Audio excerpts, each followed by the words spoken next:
time, right? Swatch internet time. Remember that? Yeah, it's daytime.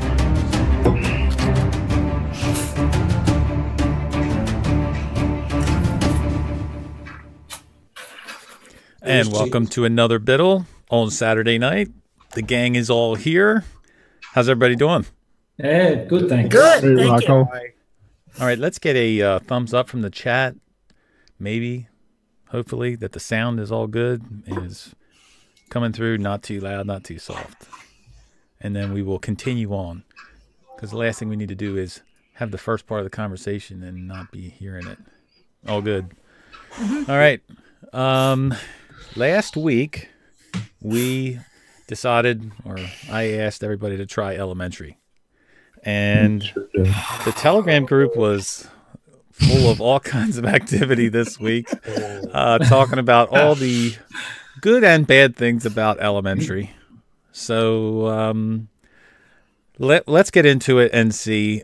Steve, let's start with you, because I know you didn't have a good experience on elementary. So let's start with you.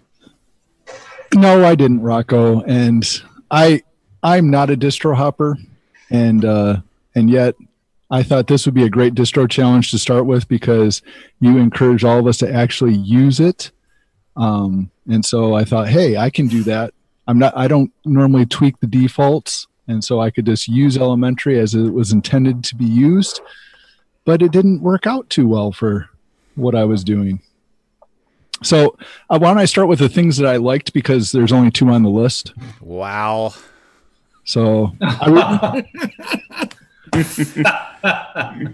will say I did like their animations. I thought those were beautiful. And I thought they also enhanced your user experience. So I thought that was really well done. Also, I did appreciate the consistent theme. It was nice that every application you open looked the same.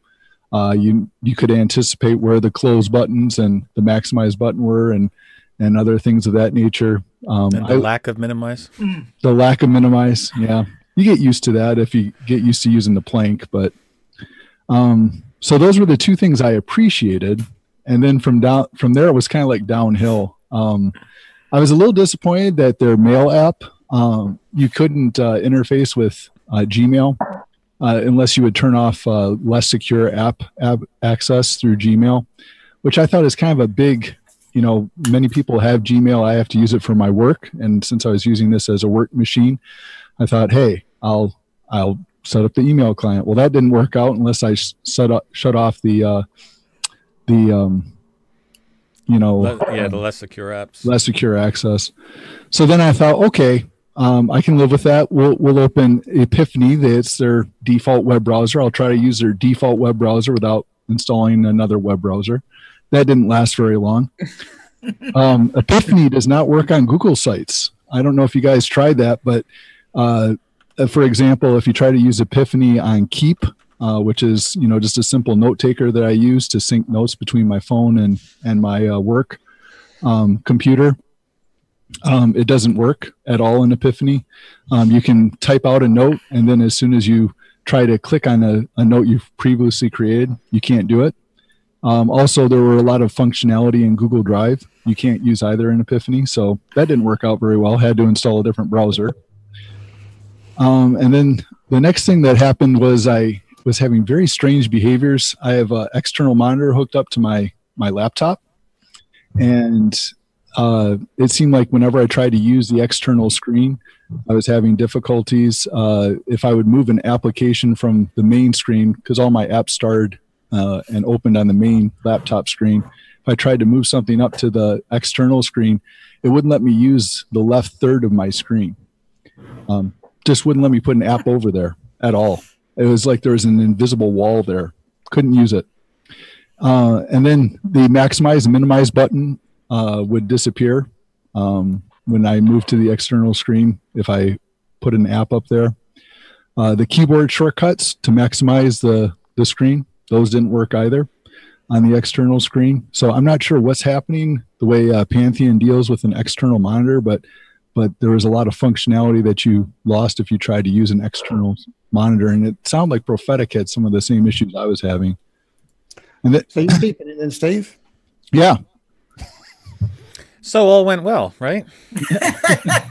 Well, I thought, since everything's going so bad, how about I just play some cool tunes, right? Let's play some music, because that's going to make me feel better. Mm-hmm. That didn't make me feel better, because their music app is terrible. It's very glitchy. The queue view, in the queue view, you can't actually sort by columns, even though the column headers are there, and they work in the library view, but they don't work in the queue view for whatever reason, or in the playlist view. And then try to create a playlist. Oh, that's an adventure. You create one and you try to put something into it, and it'll create a blank one to begin with. And if you click in it and try to put anything into it, it just puts your whole library in there. Yeah. So it is very, very glitchy. So couldn't play music with the regular music app. And then printing. Filing bugs. Yeah. Printing. Well, we all kind of know that didn't go very well for anybody who tried to print. So, and Zeb, I'm glad you brought up the bug reporting thing, because one other thing that I thought was kind of missing in elementary was, for a distro that's as popular as it is, I kind of feel like there's a lack of community. Where do you go to engage with the community? Do you go to Stack Exchange and use that? Do they have a forum? They don't seem to have a forum that's set up. They do have lovely blog posts, but where do they actually interface with the community? That's one of the things I really appreciate about Ubuntu Mate, which is a distro I use quite a bit. They have a beautiful community page and a community forum. And then on top of that, you also have like Bodhi Linux uses the Discord channels very effectively, and you can often interact with the actual developers right there in the Discord channels. I kind of appreciate that. So I think they could do a little more work on community engagement. So they use Slack, and have fun trying to install that on elementary. Well, actually, they have the Stack Exchange there. That's their primary thing for any regular user to post an issue or try to get an answer for something. So, all right, so that went well for Steve. Let's move on to someone else who didn't have a great time at it, I guess. Thomas, let's talk. Okay. Hang on while I pull up my list here. Oh my gosh. I thought Okay. I had a list too. Okay. So I'm going to start with my likes as well. It was easy to navigate because the way they have it set up, it's very easy to figure out. Like, if you ever used Mac OS before, it's snappy, like, oh, hey, it's the exact same thing. It does look really nice. Just going to go ahead and get that out of the way. And Snapd is installed by default, which was very nice for me since I use multiple different apps through Snap. For instance, Telegram. And it was actually a really quick install compared to some other OSs I've tried that used Ubiquiti. However, they had very, very few configuration options. And in order to get a lot of the options I wanted, in order to change the configuration, I had to go find a PPA that had the, what's the word for it? The tweak tool for Epiphany, or not Epiphany, dang it, Pantheon in it, and install that. And even then, there's not a lot of configuration options. It's extremely slow to boot with the UEFI, which is not how it's supposed to, how UEFI is supposed to work. It's supposed to be really fast. So something's not working quite right there. But when you go to install using UEFI, it does at least recognize that. So that's nice. I also noticed there weren't a lot of apps pre-installed. So, you know, that can be good if you don't like your bloatware. But I felt like with those few apps installed, it kind of had a large ISO. Granted, I can't say too much because DrugOS is like 3 gigs and, you know, there's next to no apps installed. But I digress. At first, Thomas, just a quickie. You said Snapd was installed by default. Yeah, I thought it was. Mine. No. Okay.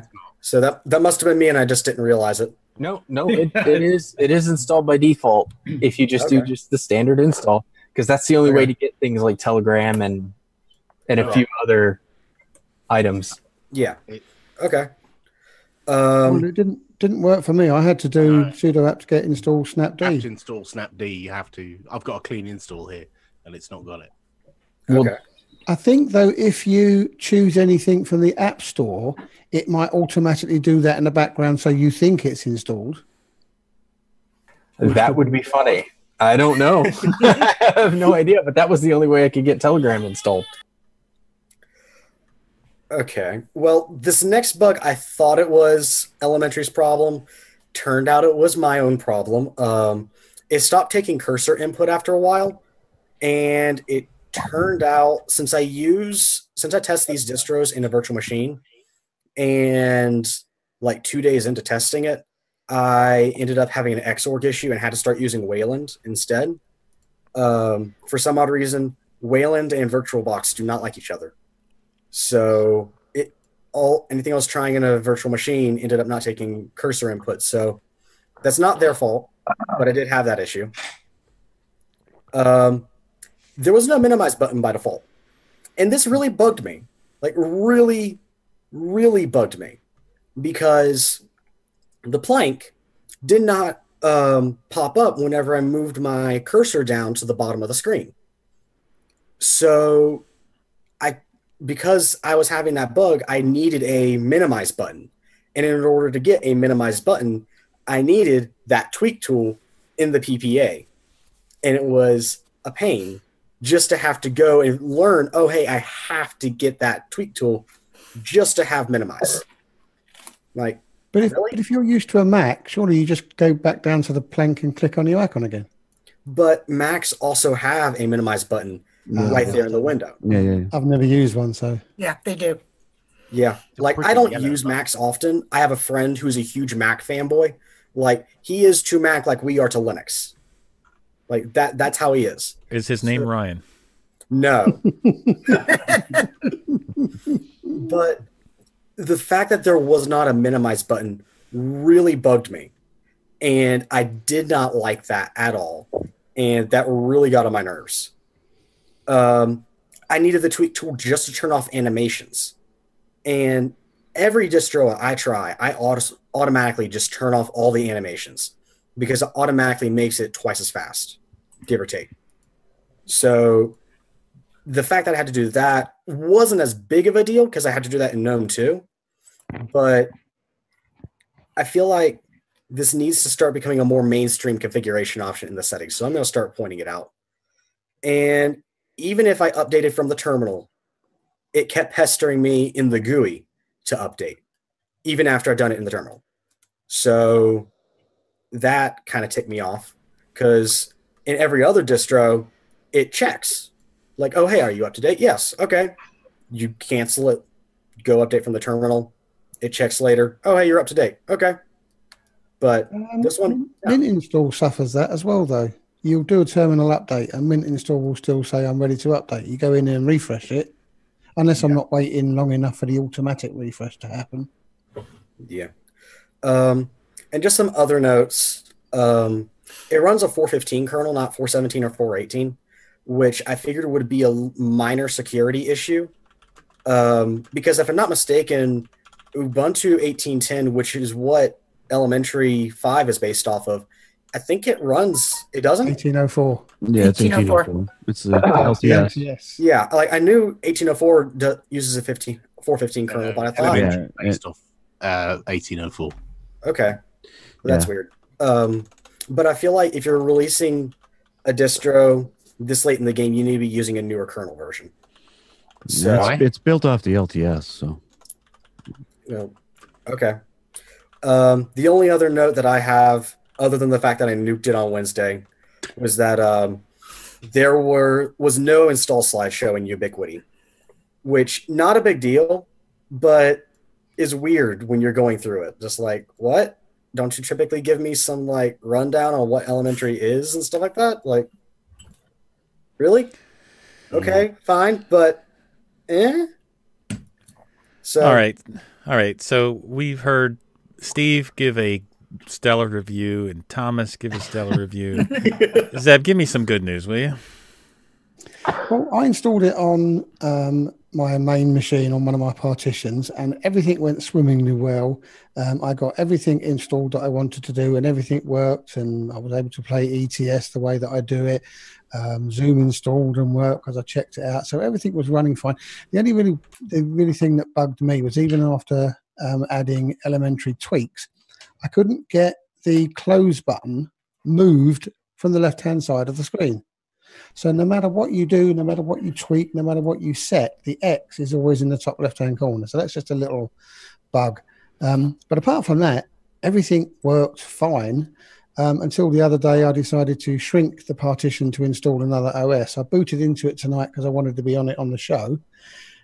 And it took me down to one of those init RAM FS prompt things. So I had to do an FS check of the dev SDF3.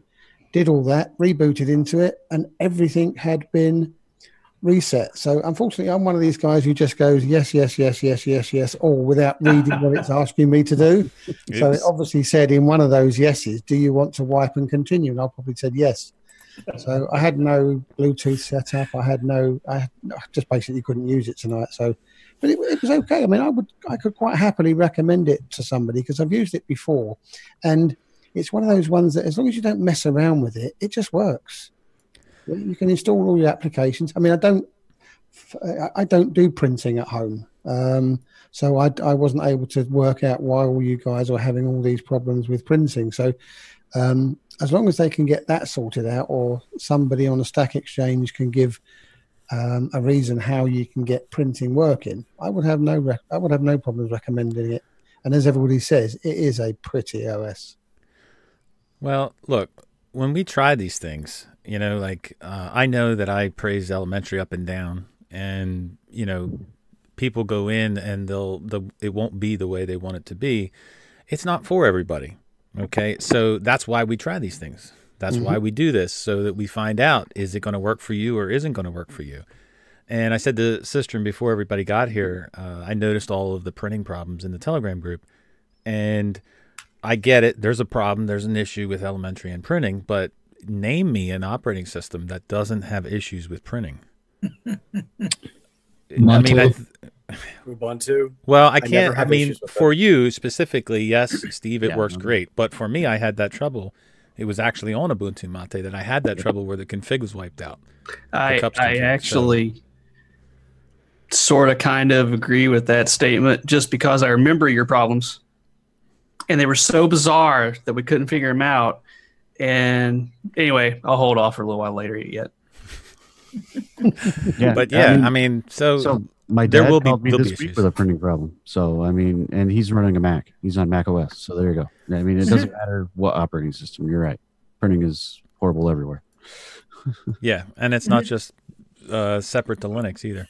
No, printers are devices for causing pain and anguish for users and system administrators. They always have been. I think that's where they were invented. Don't get me started about the plotter at work. This thing, every freaking morning, we have to go in there. If we're going to print color, we have to go flush the dang on ink cartridges so that we can print color, because the blue or the cyan or whatever the heck color it is will be completely dry. But that's physical, not software. It works otherwise. It just prints everything green when it should be yellow, or yellow instead of green. Just don't hook it up to Windows 10 and you'll be fine. Yeah. It might accidentally upgrade the firmware in the printer, and then the printer goes off and you'll never be able to find it. You need to keep that one in mind. Not that Sistren would know anything about that. Oh, not that I had an emergency call and had to remote into a network just to fix a printer, a Linux-based printer in a network full of Windows machines, because one of the Windows 10 machines decided to upgrade the firmware when it updated. Nice. All right, Popey, let's go to you. So I've been running elementary for a little while, since the beta, on and off, and I echo what Steve said and what others have said about the design. I like the clean design. I like the consistency from one app to the next. So it's not like a bunch of applications thrown together. It looks very thoughtful, the selection of applications that have been put on there. Yeah, there's not a huge number on there, but it's a base platform on which you can install additional stuff. The downside there aren't a huge number of applications in the store. And in fact, I tried to install something just now while you guys were talking. I was trying to install Photos, and I just got punched in the face with there was an error installing Photos. The following packages have unmet dependencies. And that's all I've done is open the App Store, click on one of their apps and click install, and it didn't install. So there's definitely some QA broken, process along there that's allowed that to slip through. One of the things I'd really like is I spend a lot of time in the terminal, and I really like the terminal in Elementary. I like the little notifications you get when a process finishes. I like that, the way that pops up.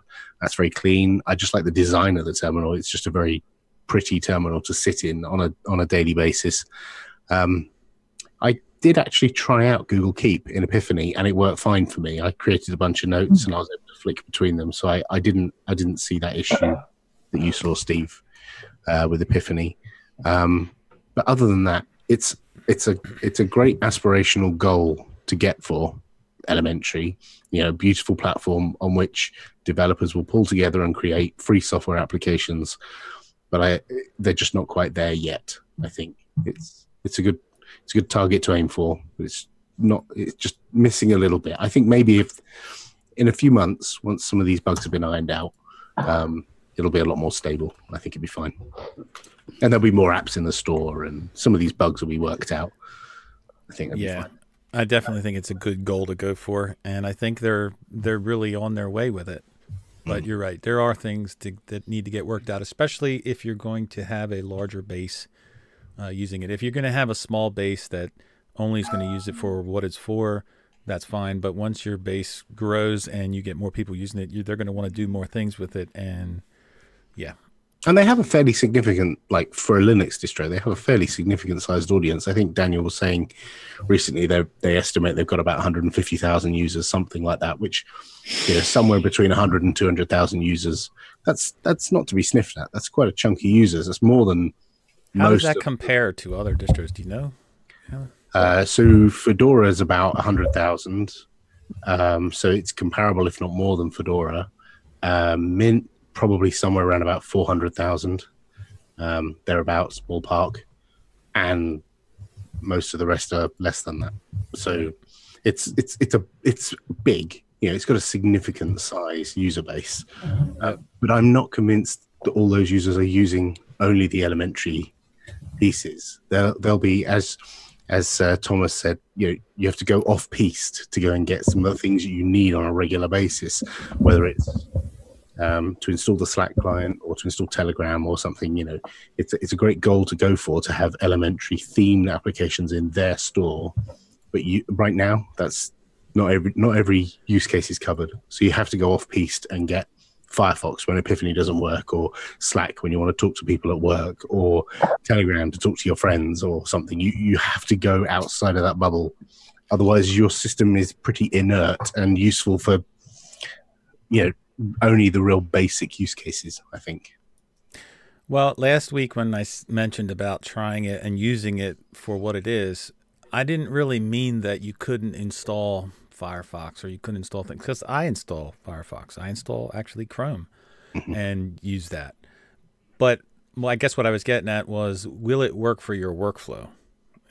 So even with installing Chrome or Firefox or Thunderbird, say, will the operating system itself, will Elementary work for you? Some people say that, once you start installing these other apps, you lose the feel of the theme. Well, that may be true as well. But that's why I said, that's why I wanted to ask everybody to have it work for them, to see if it would work for them, is because, trying everything, will that bother you? That maybe the themes won't be the same. So, all right, System, we skipped you, so let's go back to you. What did you think of it? All right, so I had some of the issues that everybody had, but I'm so used to dealing with my child, I swear, screams as soon as I start.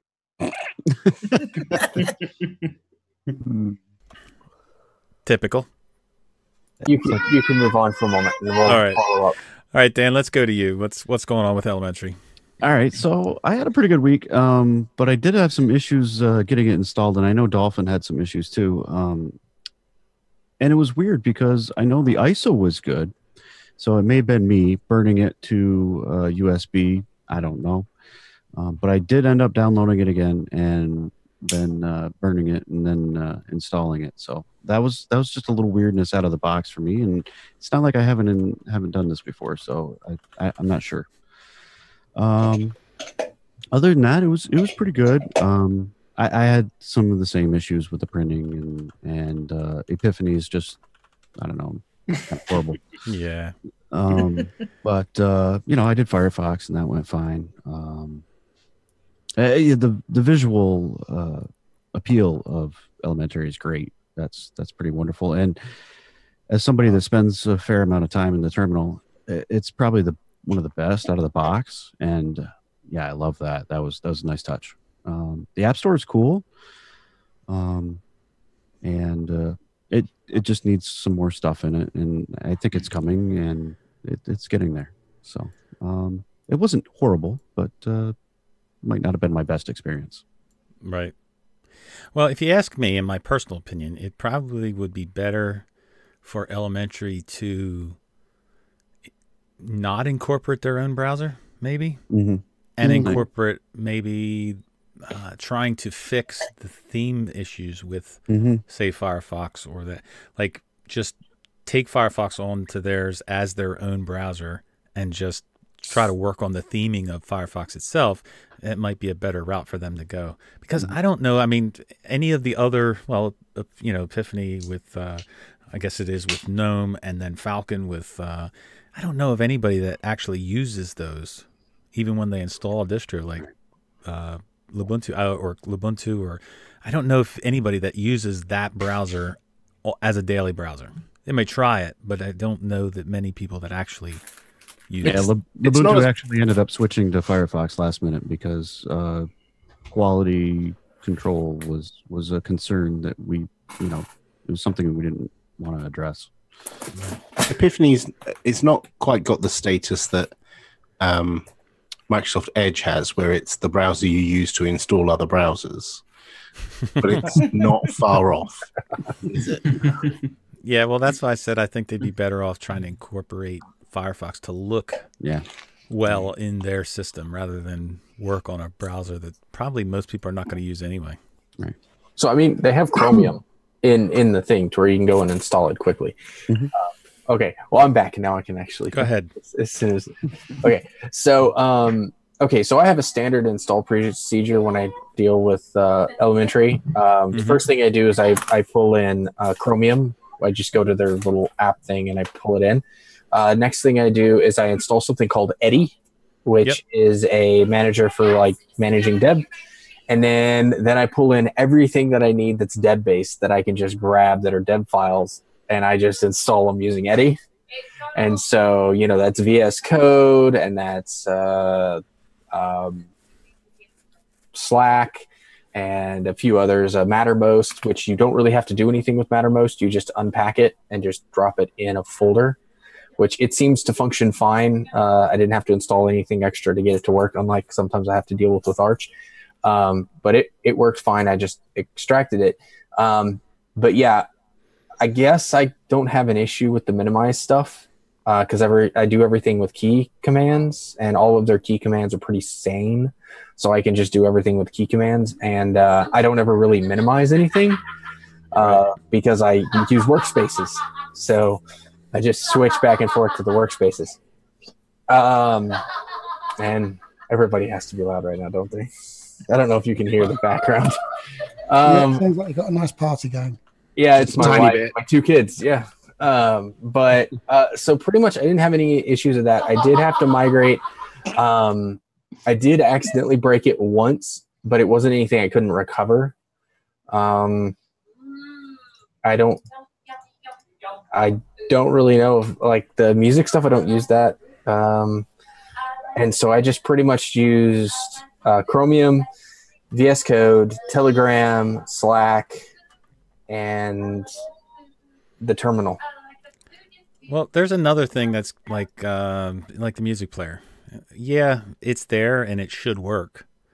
But, I mean, most people, I don't know, most people I know use streaming services. they don't house the music on there. Not to say that you don't, like nobody does, but like the percentage of people are going to use streaming services. So that makes the music player not even, I mean, I don't think I've ever opened it, to be honest with you. So. Well, I couldn't get the video player thing to do anything correctly, so I don't like that. Right. Well, I don't care for the different theme they have for the dark, for the video player and a couple other the ones rather than light theme. I don't think it should be mixed like that, but oh well. Colin, off to you. Okay, so I'm actually running Elementary today, as traditionally I do with any OS we try. I found it not too bad. It's running pretty well. I made a video about it for the things to do, and yes, I did come across an issue with GDebbie that I was unaware of, and she can help me out there and told me about Eddie that Sistrom was just talking about, and that's their GDebbie manager. That works really well. So GDebbie, it's dead file manager, sorry. GDebbie actually crashed when you tried to use it. So I was unaware of that issue. So after getting that done, everything went pretty well. I've installed the tweak tool, and I was just listening to Zeb before he said he couldn't get rid of the X out of the window. But if you go to tweak tool and set it to Windows or Ubuntu, you've got your standard minimize, maximize, and whatever on either side. So you can get rid of the X from that if you use those settings there. Cool. So, yeah. I did spend about, I think, maybe 3 to 4 hours on this printing issue, and I downloaded a driver from HP themselves, which is a HP Lip 3.18.9, I think it is, which is a higher version than the one that comes with Elementary. And every time I tried to install it, I run the SH file in the terminal. It kept coming up with this massive list of dependencies not met. So one by one, I tried to put those dependencies in. Some were in the repo, some were not. I was doing a search on the internet for that dependency and for Ubuntu, and found out that there were other dependencies that was relying on. And so I kept installing and installing these different dependencies until that actually ran through. However, having that updated HP Lip didn't change anything. So I reinstalled the standard HP Lip, and then I actually had a successful print from the test page in the GUI on Elementary. So maybe some of those dependencies actually worked for the GUI on Elementary. So I managed to get a test page done, and I printed from a Excel spreadsheet as well, or LibreOffice Calc. That worked as well. So there must be some missing dependencies. I did go to Stack Exchange. I did have a look in there. There wasn't a lot of information, but one important thing I did come across was one guy said that the printing was working fine in the beta 1 and it stopped working in the final release. So he actually went back and installed the beta 1 and everything was working fine for him. So in between there, something's gone wrong. Now, I'd have to say some dependencies maybe changed name or changed, or I don't know how that works. Maybe Popey knows a bit more about that, but obviously something's gone wrong there in between beta and release. So I don't know if it's a complete fault of Elementary. Obviously something's changed after they've put everything in, I would say. So, but I'm enjoying it. Yeah, I didn't like the no minimize. It should have a minimize out of the box for sure, I think. But yeah, to be honest with you, when I actually changed the close button to the left on every system I'm on, but I removed the maximize and put a minimize there. So I do agree that it should have a minimize there. But yeah. So especially since you can maximize by double clicking on the. That's what I'm saying. You don't even need how many the maximize ways you button. got to do it. Yeah. Okay. So I've been running it this week. The music player have to echo the same thoughts. You add the music, you make a playlist, and everything that's in the music player actually adds to the playlist. So I tried to add one of those special playlists, and I put an F in grouping and tried that. The same thing. So it wasn't picking up the information in the grouping part either. So nothing was working. It works all right. It plays all right. You can double click any file and it works. So the music plays fine. the really nice thing I like about the music player is that equalizer they have in there. They have preset defaults, which you can change the sound of the music, which is really, really nice because you can get some nice sounds from that.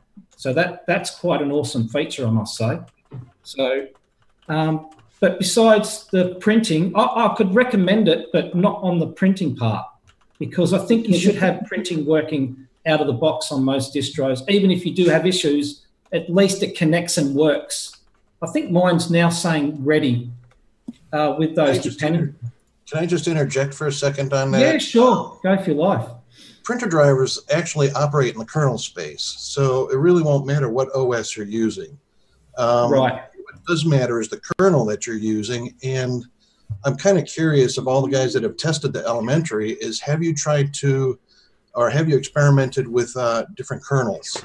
Some of the most updated kernels don't even have good printer drivers because the manufacturers don't get on board as quickly. Right. I have not. Well, I have not tried to change the kernel at all. Well, the other thing, the other thing that worked was Barb mentioned in Telegram about the HP Lip Dash GUI.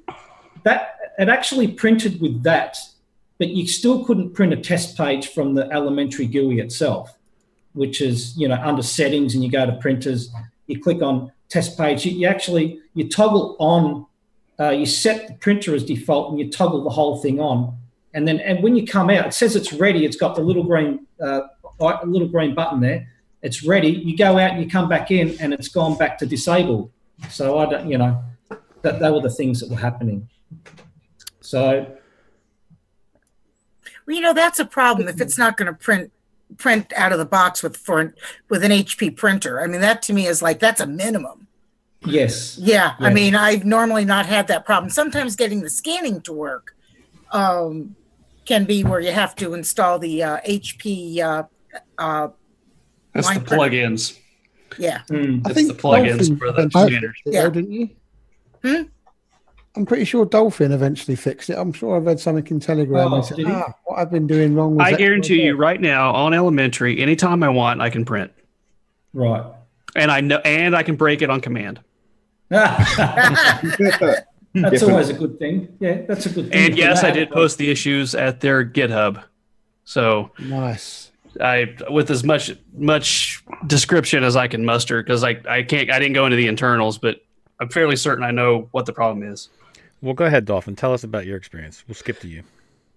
All right. So first off, let's start with music. That was the first thing I tried, because that's the first thing I do is try to play Journey, and because you can't stop believing, right? So gotta hold on to that feeling. You do have to hold on to that feeling, and especially with elementary out of the gate. If you do, you're rewarded with something actually really nice, and I'll get to that in a sec. But music was not the greatest example of an app to have right out of the gate on the dock bar, because it has a lot of confusion, because when you add things to the queue, it actually adds those items to the queue, but the queue window does not display correctly. It displays everything in your library. But if you just listen to it for a while and let it cycle through a few songs, it's not playing everything in the library. It's only displaying everything in the library. Same thing with playlists. You add stuff to the playlist. The playlist window only displays everything, okay?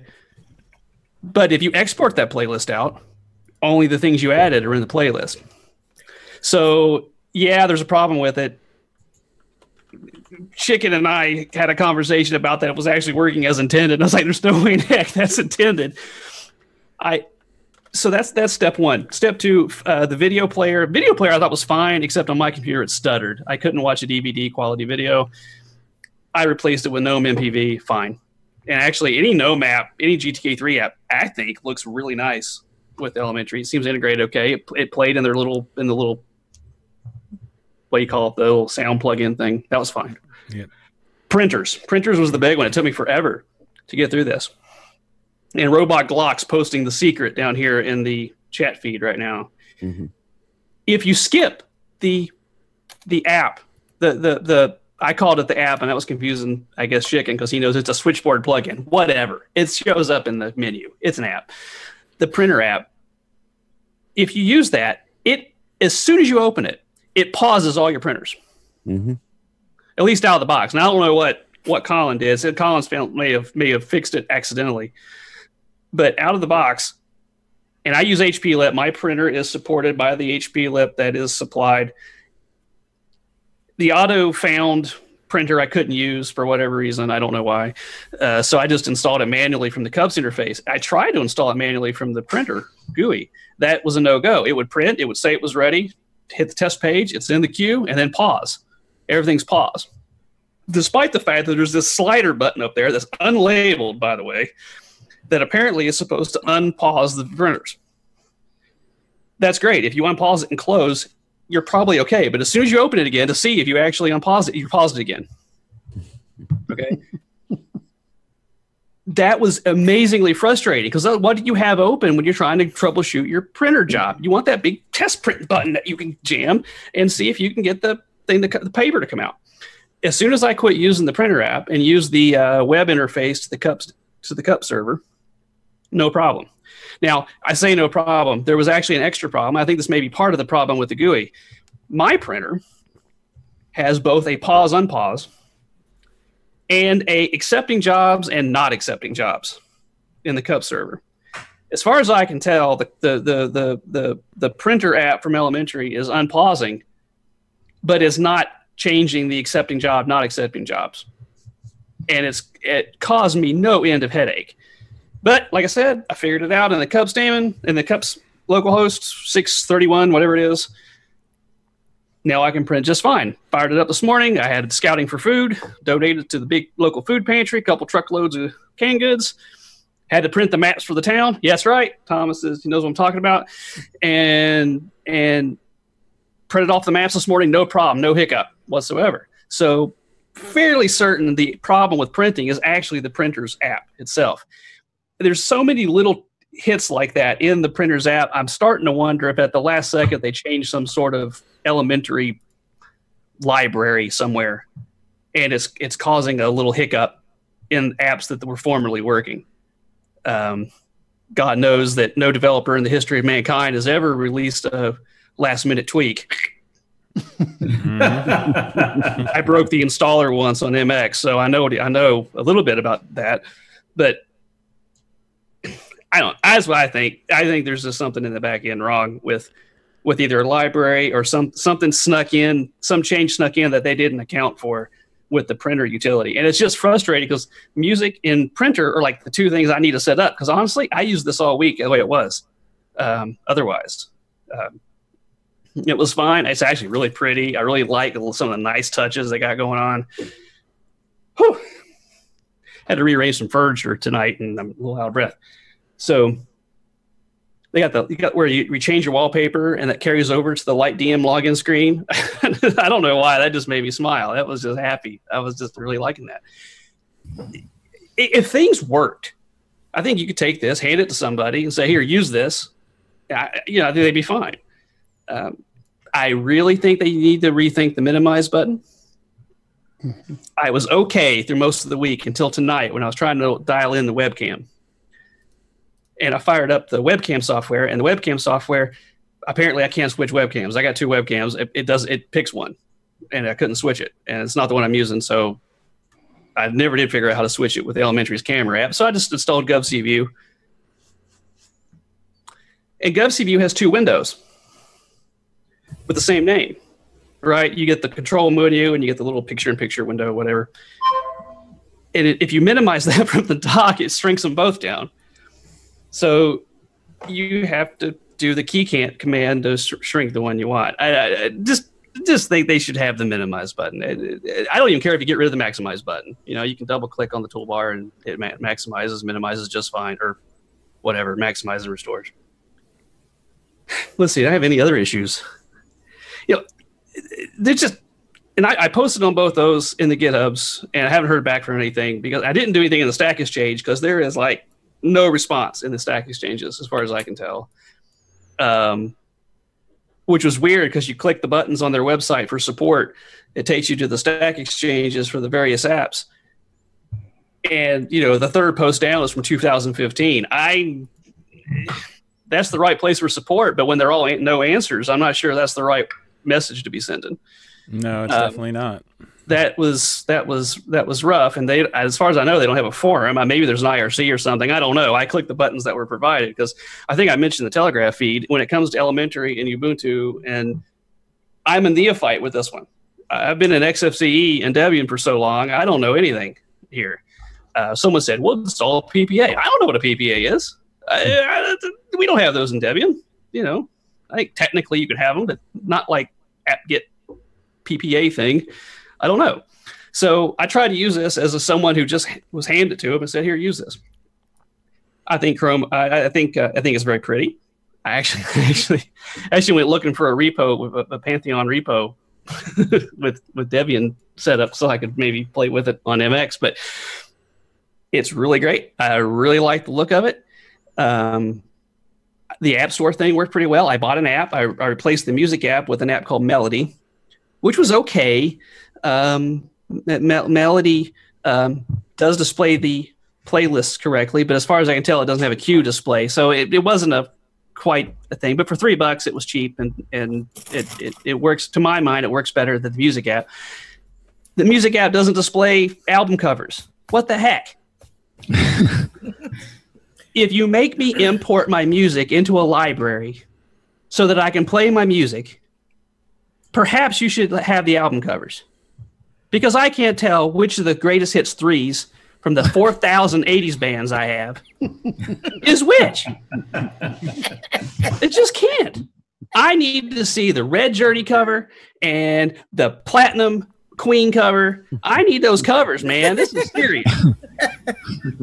Especially if you're going to have the import. If you have to do the import thing. Now the video app doesn't have the library, so you just open a file and it goes. It's no problem. It just stuttered. I don't know why, because the other video players worked fine. It's probably something weird, but I don't know. I really enjoyed using it this week. I did go back to MX obviously today to get some developer work done instead of having playtime all week. So I really like, I like the App Center. I think more stuff should be in the App Center. I think the App Center should make some better choices about how they present certain files. How many people tried to install LibreOffice this week? Yeah, 3 of you. How many people clicked the big friendly LibreOffice button? Yeah. What'd you get? A launcher. A launcher with a bunch of gray links that didn't launch anything because none of the other devs came down with it. Nope. If you put a meta package, if you go into Synaptic and click LibreOffice, you get everything. In Ubuntu and Debian across the board. Mm-hmm.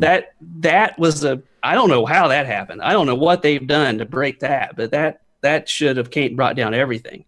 Obviously easy to fix, but it looked like heck because they didn't bring down the GTK3 package to go along with it because LibreOffice has all these GTK2, QT, whatever. I don't know. There's a bunch of them.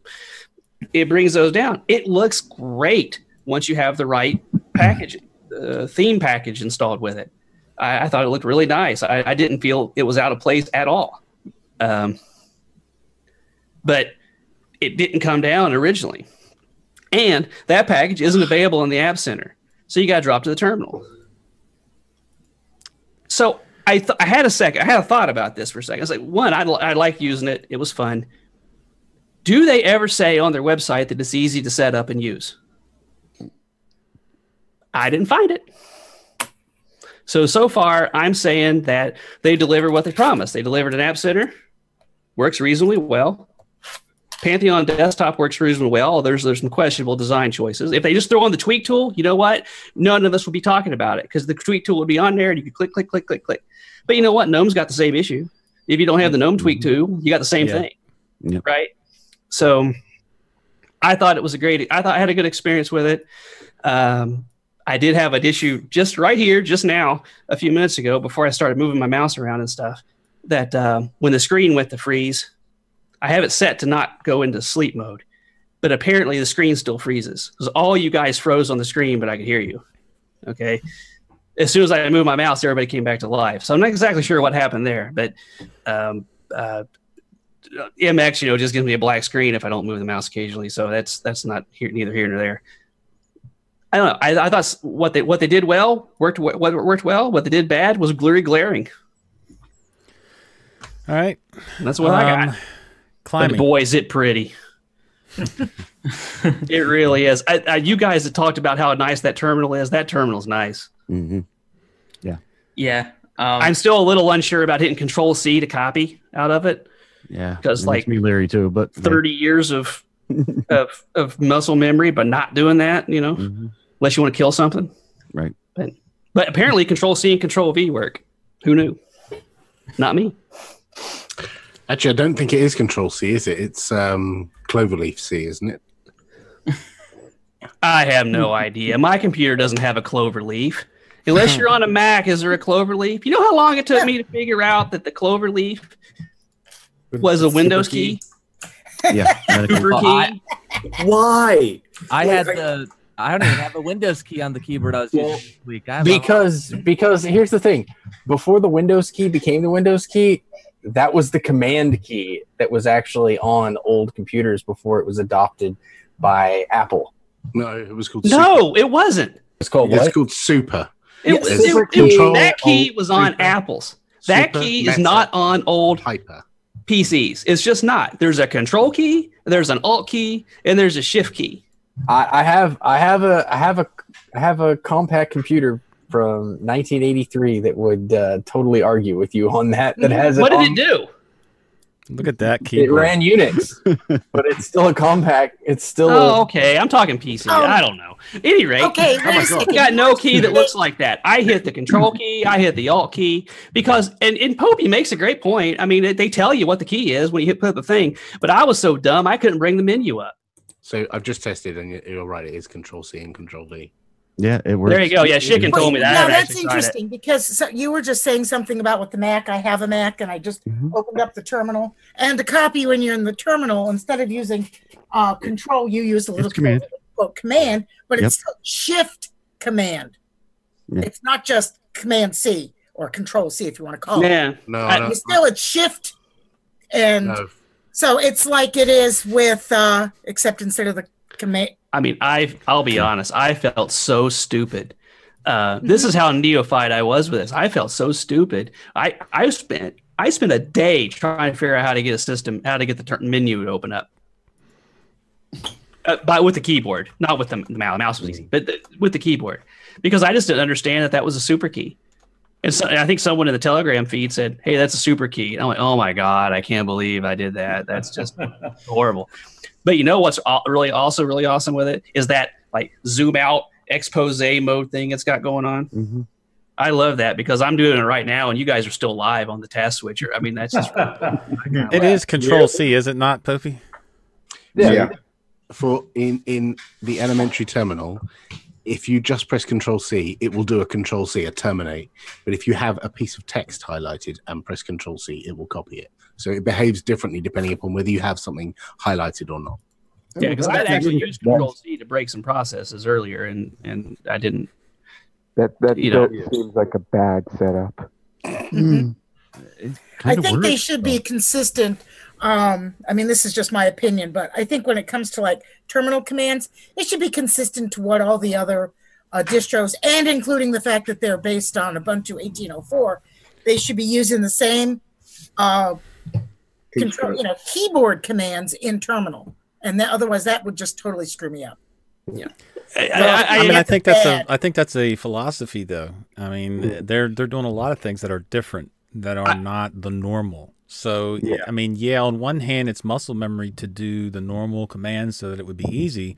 But on the other hand, they're doing many other things that are out of the norm, that are the way they want it done. And that's pretty much what you got to do when you run elementary. You buy into how they're setting it up.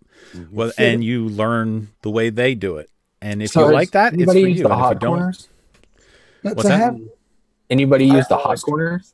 I always turn those things off because they always annoy the crap out of me. They're off. Oh, see, I actually like using the hot corners with elementary, because you can just drag to a corner and it'll go into multitask mode, which is the thing he was just talking about earlier. Dolphin was talking about, where you can. I love that. I get that, but when you're trying to do something and you're dragging your mouse around, not even thinking about that, you're just trying to move something over and you go up into a corner and you hit that hot corner and it does something and you don't want it to do it, it gets annoying. So every single time when I'm trying a distro, especially if I'm trying it for a long period of time, I turn off hot corners. Like I explicitly go look for GNOME extensions to go turn off that GNOME hot corner to open up the activities thing. Okay. Yeah. Well, I mean, they have a function within the desktop feature that you can actually turn hot corners on and off, and it's off by default. I just didn't know if anybody was actually using them. All right, Climby, we're gonna get to you. All right. Yeah, I agree about what was said about the terminal. I think the terminal looks really nice, and honestly, that's probably one of the only few things I enjoyed about it. Wow! Wow! Holy mackerel! Like, that's harsh. I don't know. I think this look is overrated. Like, it's nice, and I get it. Maybe it's because I've experienced macOS on and off for many years, and I'm kind of used to that general look and feel. But it's not something that, you know, I think, and especially once you break off from the curated apps, you just lose so much functionality. Like the big one being, if you right click a title bar of a non-curated app, you do not get a context menu like you would get if you right clicked. You would get the minimize, maximize, move, resize, always on top, always visible on workspace, that kind of things. You do not get on any third-party app that's not curated for elementary OS. And some of that functionality, like always on top, always on visible workspace, that's important. Minimize. Oh, is that what that is? It has to be one of their curated apps. I knew I saw that someplace. Yeah, that's right. Yeah, so that really annoyed me. The other thing that really annoyed me was, and this is something we talked about before, but the login screen, not you having to click on the little password box to enter a password. Yes. And another thing too, which is really weird, I think at least for me with my NVIDIA card and my dual display setup, the display panel inside of the elementary settings is really glitchy. Because when I tried to configure, by default, it had my external display to the left of my laptop screen when it's to the right. When I tried to configure that in the elementary display panel, it wouldn't honor the settings, or sometimes it would glitch out and it wouldn't actually keep it aligned where I wanted it to match at the top, and it would like move it down some or something like that. The only way I had trouble too. Yeah, I had to use NVIDIA's settings to even get it set. And then once I got it set through there and I saved the X server conf file and did all of that, it worked when I logged in, but I still had this issue of at the login screen, it was still the reverse. And the monitor was still on the wrong side, and it would be like that until I logged in. And when I move my mouse around, normally when I'm on most distros, the login, if it's using LightVM or whatever, the login password box will shift to whichever screen the mouse is focused on. But in elementary, it stays static to whatever it has as the primary display. Yes. That is very, very irritating, I have to say. So that was also a big annoyance. I had the same issues with printing, of course, but I just went straight to the cups config page anyway, because I'm used to doing that on Arch. And when I set up a printer in Arch, it's one of the first things I do is install cups and just set it up through that config page. So, and once I got that working, I installed my, I have a Brother printer, which driverless printing works, and the new LTS out of the box on that printer, but I have to install the drivers anyways because of the network scanner. So, but once I got all that installed and working, everything was fine. And yeah, the thing that probably annoyed me the most, because I use the Discord app a lot, and the poor performance with Electron apps. I would have just having a regular voice call on Discord, after about 20, 30 minutes, I would notice the Discord chat window would just freeze up constantly. It'd always keep freezing. And then when I would look at HTOP to see CPU performance, it's using like 30, 35% of my CPU. And it's like just frozen. And it seemed like, especially with Discord, I've heard that's an issue generally with Electron apps. Discord's the only one I tried personally. And when I try to use the web app for Discord, I really need the push to talk, which you can't do globally inside of the browser. So that's kind of an annoyance. And my microphone doesn't. I have some issues trying to have it pick up well when I'm trying to use it in a browser. But so that really, I had a lot of issues with that. I had to install DEB packages through DPKG. And then, of course, getting manual dependencies because DPKG won't automatically get the dependencies. But I was able to get a few. I actually got Telegram. Well, I actually got Telegram through the Ubuntu repos, I think. But Zoom, I was able to install the DEB file through DPKG doing that. And that's working pretty well. But, yeah, I'm on Elementary right now, and I'm still using it. But I like what they're doing with the App Center, but I feel like the apps aren't mature enough yet for anyone to actually be able to use them full time. And I think once they get some of these, bugs fixed and things like that, I think it's going to be one of these things where it's going to be an experience that you either love or hate. And right now I am very much on the hate side. It's just not something I like. More customizability, and it just seems too locked down. But I also think that even though most new users coming from Windows, especially if they don't understand what a software repository is and things like that, they're probably at first going to try to, when they get software, they're probably going to try to go to these websites and download the DEB files. They're going to try to install them, and they're not going to be able to do anything in Elementary out of the box, and they're not going to know what to do. So I think it's going to freak some people out. So I don't know if I can recommend this at its current state for new users. But yeah, the theming is just really not my thing personally. And I don't know. I think, there is an audience for this, and I would like to see it get better. But I actually felt like I enjoyed using Vanilla GNOME as much as I hate to say it, more than I did Elementary. That's bad. That's bad. I'm sorry. And I didn't use the Elementary tweak tool. I didn't use the GNOME tweak tool, but I feel like I could have got more work done in GNOME Vanilla than I did this week in Elementary. All right. Before we go any further, Rocket Wolf, this is your first time here. Welcome. Thank you. Appreciate that. Tell us a little bit about you run Linux. What do you run? How long have you been with Linux? I think I've been off and on over the years. I've been using Linux since Zorin OS 0.02. But I run Linux Mint right now. And I play around with a couple of distributions in a virtual box, just testing things here and there. As far as the Elementary goes, I kind of like the idea of its simplicity, but the problem with its simplicity is it truly is simplistic. It runs minimally any other application. So trying to have it do as much as other distributions can do as far as compatibility with apps and programs, I don't think Elementary is really focusing on webbing out or interconnecting with all the available type applications that are out there. And my experience has been with a couple of different distributions, PC Linux Lite, and other variations. But generally speaking, as soon as we get into tweaking the basic program once it's downloaded, it really is dependent on its compatibility with desktop environments, Windows managers, and of course, a lot of what we talked about tonight, having printers work.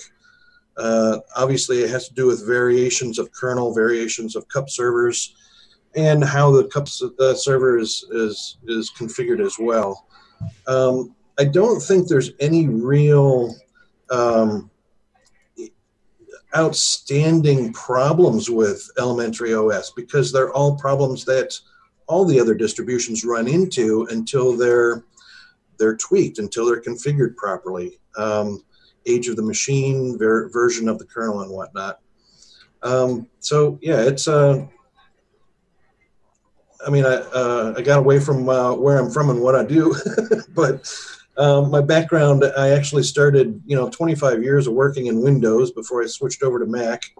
Then after about 6 or so years with Mac, I switched over to Linux, and I've been, on Linux for 10 or so years, and I really enjoy all the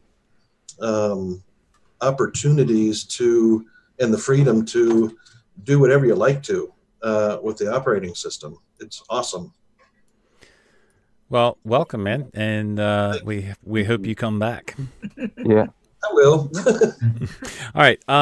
Moving on. I don't want to go for 2 hours on every detail on why elementary is bad or good, but Barb, tell us about your experience. You obviously installed it, right? Well, no, I actually ran it from the live USB, the flash drive, and the only reason was I really didn't have. What? I don't want to mess up any of my machines. They work beautifully with a bunch There of is nothing wrong with live USBs. Live Thank USBs you. are awesome. There's nothing wrong with it. I know nothing that. wrong with it because I really didn't have that much time. But I thought, okay, I'll take a look at it. And the first thing, the lack of a minimize, that goes. That to me would be just enough to say, no, I'm not going to use it.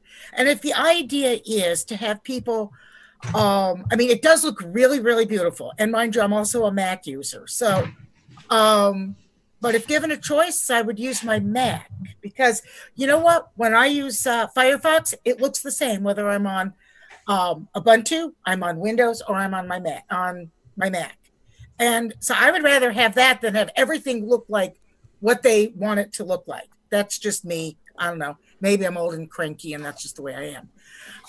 But the thing that really, and I noticed this immediately, I opened up the file manager. That's fine. And they have the little manila colored folders. And I understood all of that, why they didn't make them blue. But if you go into the App Store and they have a thing for the file manager, and guess what they show them as? Those pale blue, those baby blue files, file folders. So I think there's some things that they didn't go back and fix. And maybe that's the same thing that happens with some of these other things, like with the printers and like with the minimize button not being there and so on. But I played around with it. It did look really nice and it was easy to navigate. But I think taking away some of the functionality that, like for the terminal, if you want to copy something, it should be shift, when you're in the terminal. It should be consistent with other Linux distros. I mean, it's basically the same with the Mac if I'm in there, except instead of the control key, they use a nice little clover leaf, that quote command key. So, but it's still shift, command C or V. So you don't really have, it's not like you have to learn everything all over again. If they want to go for the inexperienced Linux user, they have to have some things that are, if I was going from a Mac to that, I would go crazy. And, I've been using Mac for since 2010. So I would go crazy if I had to do that. So that's just my personal. Other than that, it looked really nice. It worked. Would I switch to it? No, because I like to have things where I can customize it up to the, as much as I want. Well, everybody's different, and like I said, that's why we try these things to, see, hey, is it going to work for you? Obviously, it's not going to work for you, Barb. Right, and I know that, and I can make my Ubuntu Mate and my Mac OS look pretty kind of similar, and be able to flip back and forth without going nuts, because I do use two different operating systems. All right, Christopher, did you try it this week? No, sorry. I've been ill for a bit, so that's no excuse, Christopher. Yeah, we kind of build this as an excuse. And also, I wasn't there for the stream because I was so tired. In any case, I don't think it would be my kind of distro, just because, as you said, it's either the elementary way or do something else. And the reason I switched to Linux is because I looked at what Windows was doing. I realized they were doing you're doing it the Windows way now, and or else, well, you can't go because there's no other way. It says, well, when somebody closes a window, I take the Linux door. So yeah, I don't think it's mine. And just one, I want to talk about the Control C issue on the terminal. So I think the idea of having it where let me get this straight. The terminal, when you press Control C in the terminal, if it's highlighted, if there's some quoted text, it will copy. But if it isn't, it will kill the process inside it. Am I correct? That's the idea, yeah. Okay, that sounds really bad because what if you think you've copied something but you haven't, and then you kill your process? That sounds like bad user design. I think probably the better way to do it is you have Control C to be copy. You switch them basically. Control C is to copy. Control Shift C is to kill a process because that has more key presses. That means, oh, you're really sure you want to kill this. Okay, I'll do it. So that's just my 2 cents. That's just fired me up. All right. Excuse me, Allie. Hello. What's up? What are my thoughts? Yeah. Quickly, what are your thoughts? Good points, gorgeous. But it's like having a gorgeous girlfriend that's good in bed and can cook, but will stab you in the legs every night.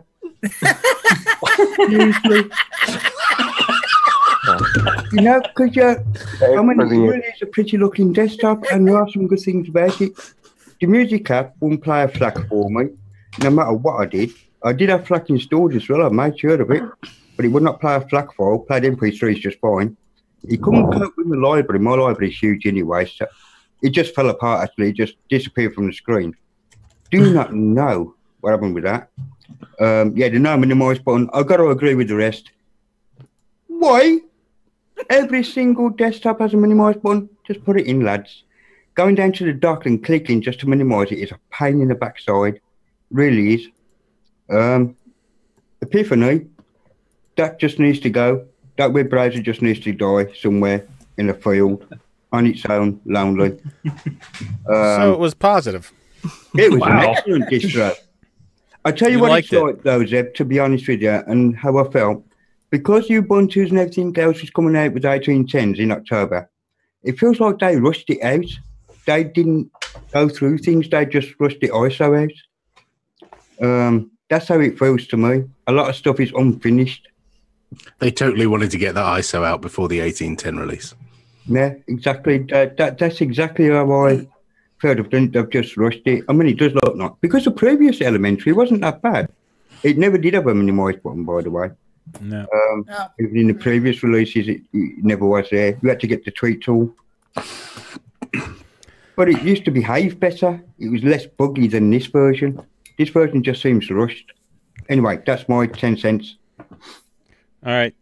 Quickly, Can we make Tyler. it 5 cents next week. Yeah, okay. Inflation. The simplest way to I'll put send it you a is message. the moment you go outside of the curated apps, it loses its magic real quick. I had to go through the trouble to try and, because I use a lot of Qt applications like Quassel for IRC, that was troublesome to try and fit in, and even then it wasn't perfect. And then the other fun part were all the shortcuts relying on the super key. I decided that this week of all weeks to hook up my Model M. No super key. Ooh. Bad Yep. choice. No, Bad choice. Super key, right? So I had to remap caps lock to super, and that was kind of very awkward for a lot of the shortcuts. All right, so you're not a fan. Not a fan, because like I said, once you go outside of those curated apps, the magic's gone, and everything else looks kind of terrible. All right, Prophetic, you're the last one. Save the day. I'll try my best. App Center. App Center. Yeah, App Center. Go into like a big sweaty mess and jump around. Repeating myself. So the only I guess I had three little things. Bluetooth, for some reason, it didn't really, similar to the printer, like the front end GUI wasn't really speaking to the back end. I think from reading up some of the stuff, I think it was like some dbus stuff was getting like, I don't know. Printer, some wackiness of the printer, but I've been having that issue since the new kernel. So with other distros, the same kernel, so I can't really chalk it up 100% to elementary on that. Epiphany, with such a daunting task that they have with its app center and all these other things, it's like I wonder if it's worth trying to make that a real legitimate web browser that could be a contender. Kind of like what Popey said, it's the browser you use to install the other browsers. I love what what Antigros and some other ones do when you first are onboarded to the experience. They give you options of which browsers to select from, and I think that might be a nice curated experience for them. So for me, I'm kind of, when people say like the app installing things outside of the curated apps, like I use Neon as my daily driver, and so I use Snaps for a lot of different things, and so I'm kind of used to the themes being kind of disjointed. So I was very forgiving on that. But in terms of the buttery smoothness, otherwise, the simple design, I sometimes forgot I was using a Linux machine. I thought I was just using a PC or a personal computer that was just, I don't know, like it just melded so nicely all together. And so that's a good feeling. I only had that feeling with Pop! OS at work. And I think that's, at least for easy, light works type stuff, I think I can work with it. It wasn't my main machine to do heavy work at work. It's like a side machine. So I don't know. I could totally see this being something for that eventually at the average user that you do give off to someone who's just, getting on with Linux. Eventually they are going to get there. For now, I think they're the greatest amateur OS out. And I think that's a compliment. There's a lot of small little shops doing their thing. I think elementary that's the top, if not close to it, for that experience. Well, time. I don't know. I was trying to be fast.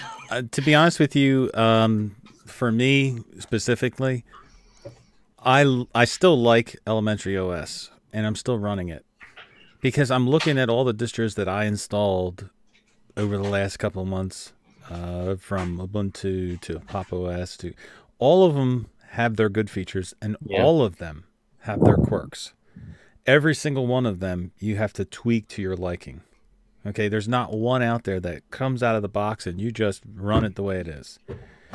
So to have to tweak elementary is just the same as any other. It's a given. It's a given. And for me, there are issues with elementary. Like Climby said, one of the biggest issues is the login screen. Because I've been lately shutting down the computer rather than going to suspend because of NVIDIA, but I've been shutting down the computer. So every morning I log in, I tried that uncommenting that line that we talked about, and it still will not keep the number locks on. Really? So it only does it for the login manager though. Yeah. Yep. It doesn't put the login. It doesn't put the num locks on for the login manager. It doesn't. Oh, that's weird because it worked for me. Yeah. And now, do you run NVIDIA, right? Yeah. I was wondering if the NVIDIA had anything to do with the login screen being goofed up. Maybe. Where it doesn't switch over to different screens, and where I've you got have an older to card, so I'm not sure. Yeah. It was okay for me on my 1070. Yeah, but it's annoying to have to click into the user manager. Yeah, I still had to click into it. So yeah, you might want to check your BIOS settings. There are some BIOS or UEFI settings that will give you options for numlock. Yeah, there is an option in there, and it is on. It just turns off for whatever reason. So, but I mean, that's a minor issue. That's not a deal breaker.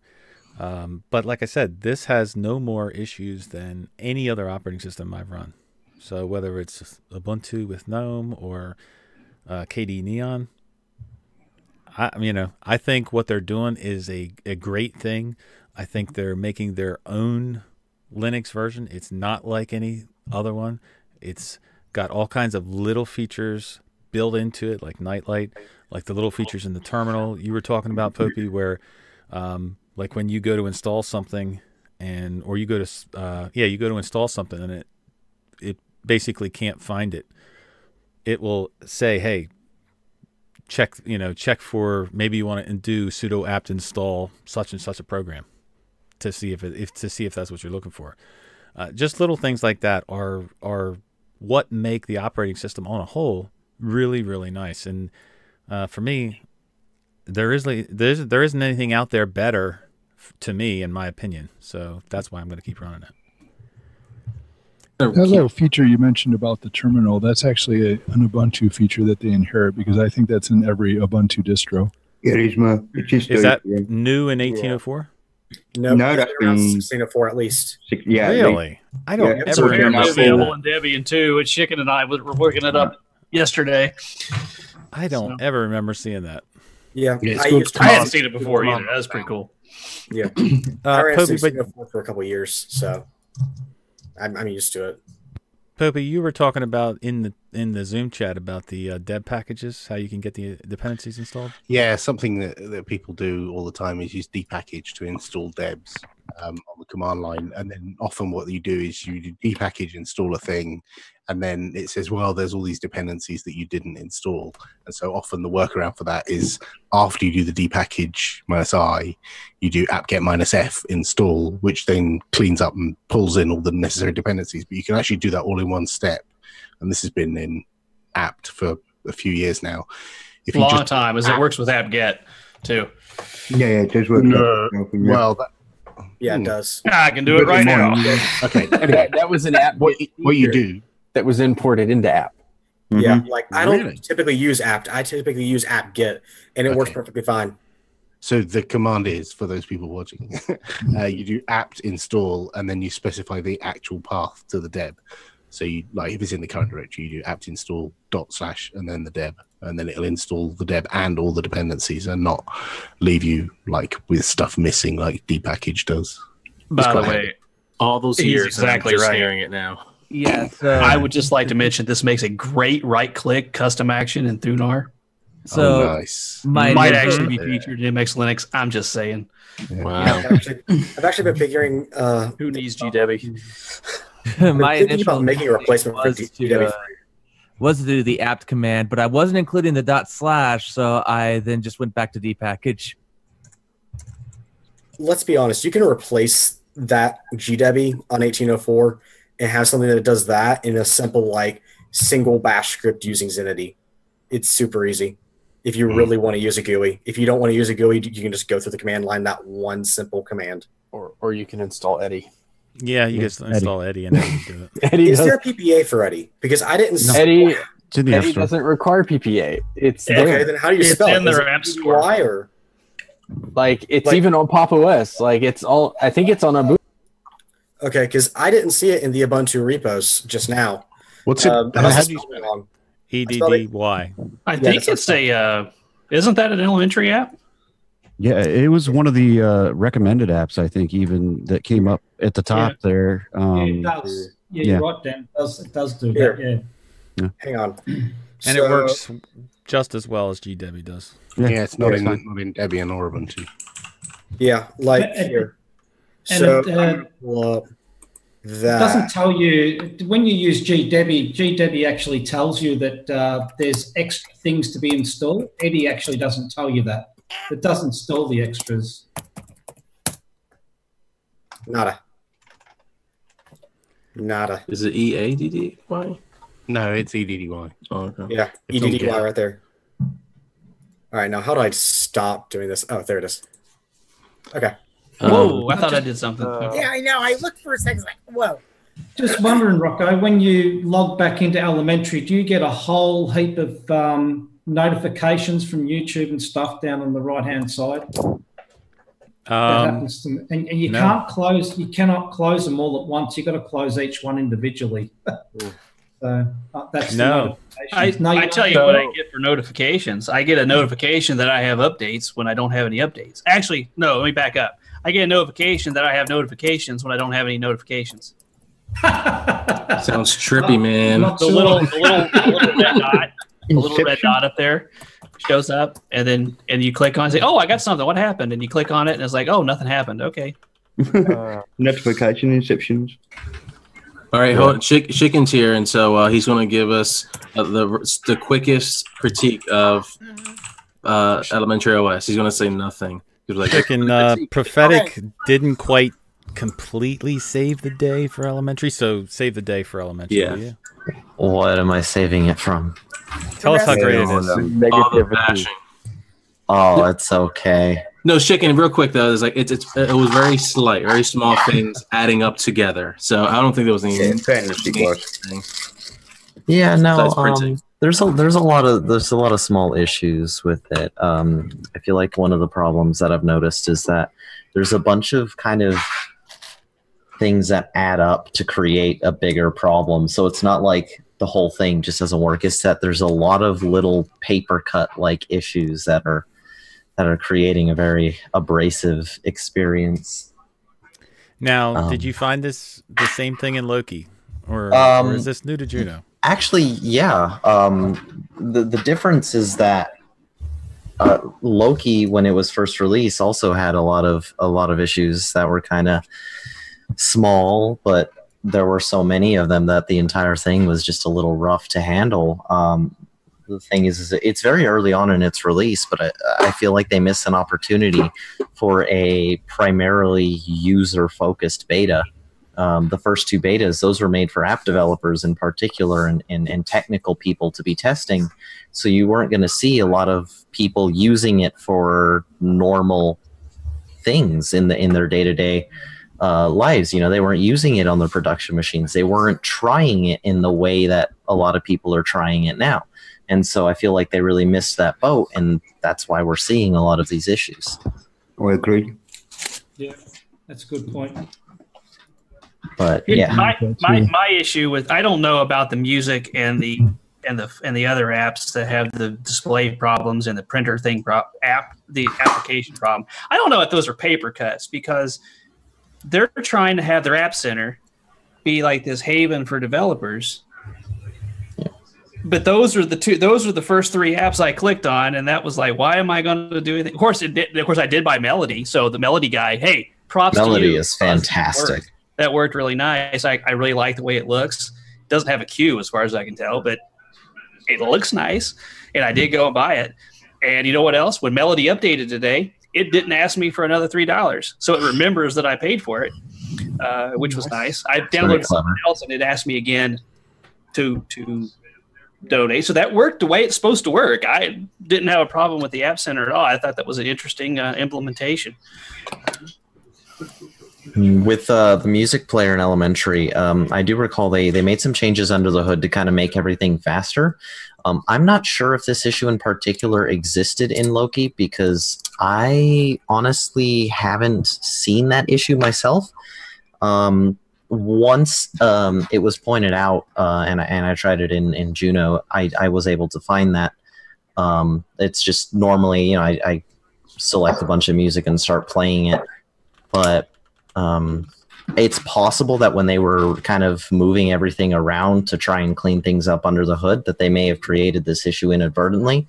I don't know how long the issue has existed. I wonder if when it comes to all these like apps that they try to make everyone feel at home with, like, you know, music player, photos, that kind of thing, if it's for a small indie shop that, yeah, it's definitely a growing base, like, would they do better with either not including those things or taking more established projects and including it, and then working their way into phasing those things out, and then reproducing like their own music app? The interesting thing, yeah, probably the later. What was the that? problem with established apps is those established apps don't meet the design human interface guidelines, and that is a hard line for them.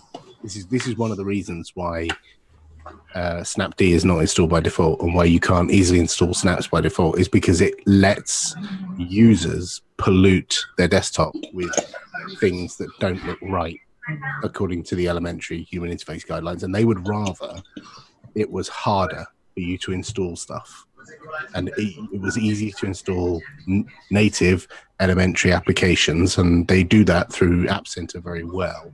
But if anything looks non-standard and non-conformant with their guidelines, it should be harder to do, and they effectively call that side loading. You're effectively side loading applications when you do that. Even the App Center puts a specification of curated versus non-curated for the applications that are available in there that aren't elementary guidelines. Like MPV, for instance, is in there. Not just GNOME MPV, but MPV's in there, which is really great because that's what I put on to replace the video player, and it works great and it looks good.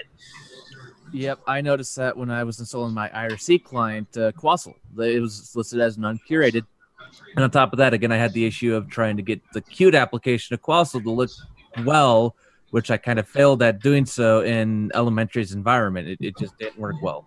Well, that's to be expected. I wonder if if they're being very hard-lined about that. But I wonder when it comes to Linux Mint, they just what do? They just forked a bunch of stuff to give them that freedom to have that design overlay that will be more, I guess, easier to maintain for them. You talk about the X apps? Yeah. But I didn't have the same issue of getting Quassel to fit in on Mint when we did Linux Mint Debian Edition about, over a month ago.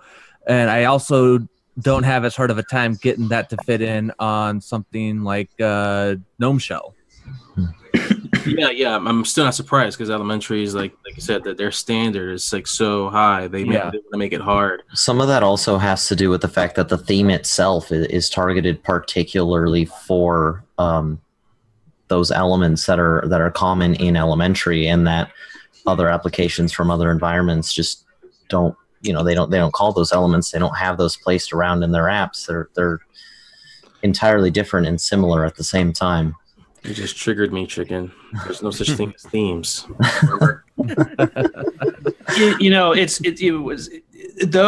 That statement right there is a very good statement for those people if they're trying to create their curated app universe or whatever, which is really cool. It's a great idea. Those apps that they have that they create that are following the guidelines should work before they ship. Yeah. Yep. And those were two very big, very obvious. So I maintain their target market of people who just want to use the thing will use. I don't think the argument. I mean, yes, tweaking the OS. We all tweak the crap out of our OSs. Okay, we wouldn't be on Linux if we wouldn't want to tweak everything under the sun. But this is a highly curated experience. And it looks kind of like a Mac. Okay, fine. I'm going to buy in the chicken's argument that it's not supposed to be a Mac. I'm with you. It's unabashedly Linux. I know that because I dropped the terminal a lot. Okay, but I think it hurt their. I think if music and photos and their printer utility functions, and I still think there's some sort of library back end off in Elementary dev land that someone's got a semicolon in the wrong place, and if they find it, it's just gonna fix the whole thing. Because it should have just worked. It should have just been awesome. And what do you chalk up the LibreOffice thing to? What's that? What do you chalk up the LibreOffice thing to? Because that's really that's definitely that's just weird. I don't know. I can't tell you. I don't know why it's LibreOffice package. They're just adding a meta package. Yeah, it almost feels like that package is not the meta package we all expect. It's just the launcher. It's the launcher app. It's not the whole meta package. Is it? And I'll throw this. But why would you install the launcher app? I don't know exactly how they organize things that show up in App Center or not. I haven't actually looked at when it decides, okay, this is something that should probably appear in App Center as a non-curated app, and then this is something that should probably be left out. You'll notice that a lot. I'm pretty sure if I go to install like FFmpeg, I won't find it in App Center, but I'll find something like up in there. Yeah, I actually have no idea. I haven't checked. Yeah, I'm gonna look. But I know there's quite a few things that I just won't No, see in there, it's and I'm not not sure what what that decision kind of comes down to. I don't know if it's a system that they have in place, because I doubt they've looked through everything and thought, hey, you know, this should, this shouldn't, this should, this shouldn't. So it's possible that that's just something that hasn't been manually sifted through. I think it comes down to whether it has app stream data as well. That they're big on whether the application has app stream data. So that's the screenshot, the icon, the metadata is all accurate. If it doesn't have that, you're not getting in. So just do a search for cow, say, in App Center, and you won't find it. I see. Anything command line just won't show. It's very interesting. Makes sense. Yeah, that's like you got all the Git GUIs, but Git's not in there. It's like driving a Is car this thing without for an engine. developers or not? I don't know. Of course, as a developer, you know how to get Git. I mean, that's not. I didn't consider that as big an issue as the queue displays all 100 songs in my test library, despite the fact that I only added one to the queue. You know? That's a bit weird. It was odd, but it just you missed it earlier. It just plays the one. It just Does it displays. continue to do that after all of the songs are already loaded? Like it's already gone through the library? Does it continue to display them like that? Yeah, that's so weird. It only plays the ones I added, but it displays them all. I've never really used it in queue mode until I saw your problem. Like I've always just had like my entire library in there and just kind of clicked on whatever. So I never Well, noticed it was kind of an accident the way I did it, because I was looking for a way to open a file from inside the GUI, and really so I weird just imported the library. Like, okay, Do you guys get stuck on the first song sometimes where it just repeat? Yeah. If you, because the queue tricks you. That's part of the problem with the display of the queue. If you, depending on how you start the song, is what happens. This would be obvious if the queue displayed correctly, but it doesn't. So if you click on just a song, it's going to play that song. If you click on the album, it's going to play that album. But the queue's not going to display correctly. It's going to display all 1,000 songs you have in your library, no matter what you've done. It's a display issue, and that's why between that issue and the issue with the weird thing with the pause function in the printers, and the what was the other one? I don't know. There was another one. I almost feel like they've got some sort of, just they tweaked a library and it broke something. The printers issue really disappoints me, because one of the big benefits of this release is that it's on 1804, and something that Ubuntu put into place, was it 1610 or 1704 was the driverless printing stuff, and everything on the back end is there, but somewhere between there and what you see on the surface just isn't lining up, and so you can't use it at all. For the last year and a half, I've been running all Ubuntu-based distros, and I've got a big commercial printer here that I use. Automatically finds it, sets it up automatically. This is the first distro I couldn't print anything to it. I had Mine issues. Mine popped up, a big notification, big friendly thing. Hey, here's your printer. I'm like, holy cow, that is awesome. Yeah, I know. It was. I've got a printer. I didn't touch it. Yeah, that's right. I mean, the idea is awesome. The idea is great. Yeah. It's just there's something. I still say it's with that utility. As soon as everybody in here, since LibreOffice isn't installed, and as far as I can tell, Codes doesn't print, everybody went to the Printers app to hit a test page, and that Printers app's broke. Yeah, So mine shows up as disabled even though it's there and working, and it's because as soon as you start that app, it pauses all the printers. Even if you have more, if you have 3, it pauses them all. And I was asking Chicken the other day that the text editor Code. Hope he's been trying to speak for about the last 10 minutes. Oh, is it? I'm sorry. He has. I'm sorry. Popey, what were you going to say? Chicken's below me. I was looking down. Yeah. All right, so we've talked about enough about elementary. We've lasted an hour and 40 minutes here. Terrifying. I have a question. You can tell that it irritated us very much. So much so. Yeah, it wasn't that bad. At least for some of us. I was happy. The prettiness overrides. It was very pretty. I've had a great experience with it, but you know what though? It's for change.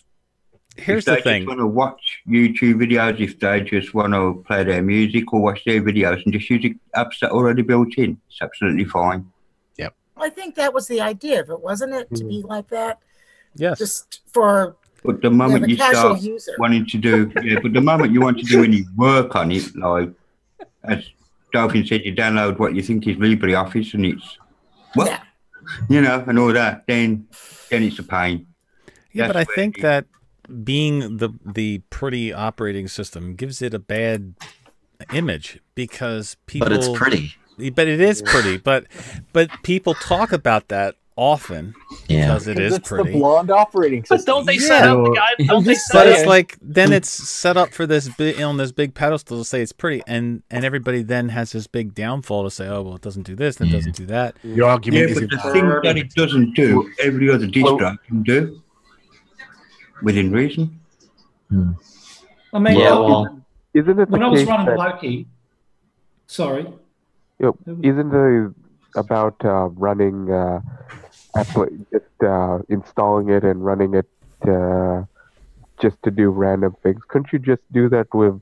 There are already distros that do that already well, like Mint. Ubuntu Mate. I think also Mint is pretty good at that. It's like They're you not as already pretty. have it.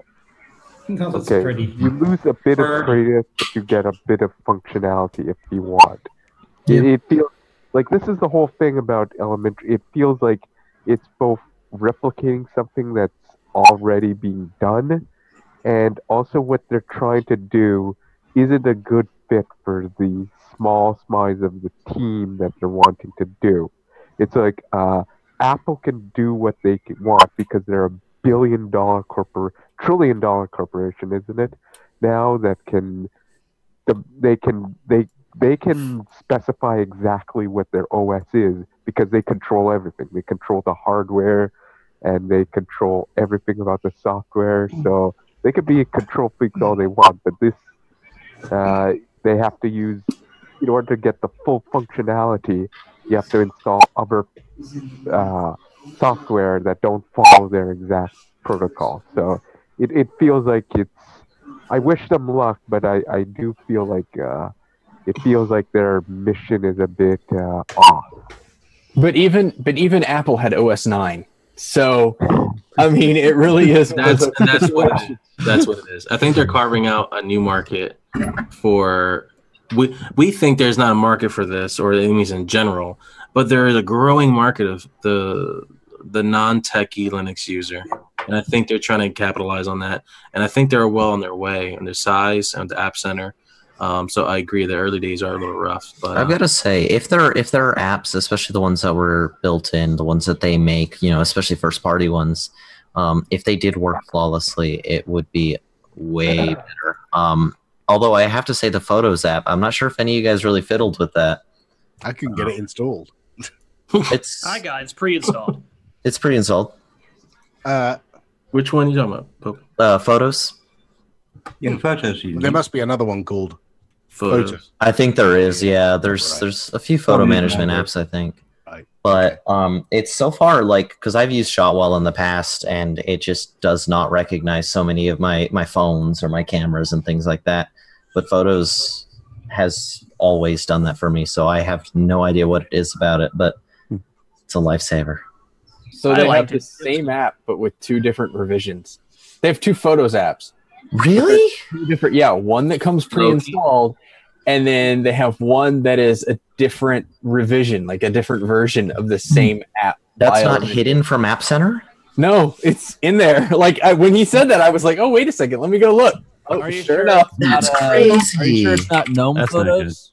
Yeah, No. that's what I'm thinking. If it's No, it says Photos, and it has Elementary LLC. I'll take a screenshot and put it in Telegram. I only see one. But I can install it. I can install it. Indeed. Exactly. There's two. There's what's installed plus there, and they're two different revisions. It's there. Oh, they might need to take a look at that. But you know what? Nothing we said tonight. Nothing negative. Try and install it. It doesn't. Nothing negative that it doesn't anybody go. said tonight, myself included, maybe myself mostly, is it is an update away. It's an app get update away from being fixed. You and are then it'd right. be perfect. Popey, You are is right. it- Just those little touches. That's all it was. I had a quick question for Popey. The whole model of it's ready when it's ready. Is it still viable within the context of them trying to be a perfect control freak for elementary OS? I don't know. You come back in a couple of years and see how many apps are in App Center. The big problem they have is they're such a small team. Exactly. So there's a whole bunch underneath the covers, which is dealt with by Canonical, which is Ubuntu, and the Ubuntu community deal with all of those packages. And actually, Elementary is not a huge bunch of packages on top of that. Granite and Pantheon and a few other bits. So they don't have responsibility for a lot of the stack, but it's all the stuff that you look at. And so, while it might be our fault that the printing's not working, or it might be our fault that your Steam controller doesn't work, it'll be Elementary's fault if there's a no minimize button and your music isn't sorted and you can't, move the logon window to the right screen and stuff like that. And that's the stuff that you see, and that's what makes it look worse, is because it's all the stuff right in your face. This Phantom Photos app too, especially.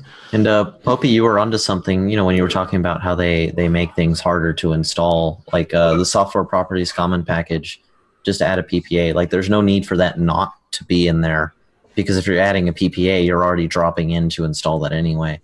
Like that's just specifically there, so that way it's a little bit harder to do, which I feel like them isolating themselves, as much as I love that environment and I think it's a beautiful ecosystem, I think it does them harm to go out of their way to get to that point. I think they've made some hard choices, for sure. You know what would be cool? If they actually promoted snaps in their system. What do you think, Popey?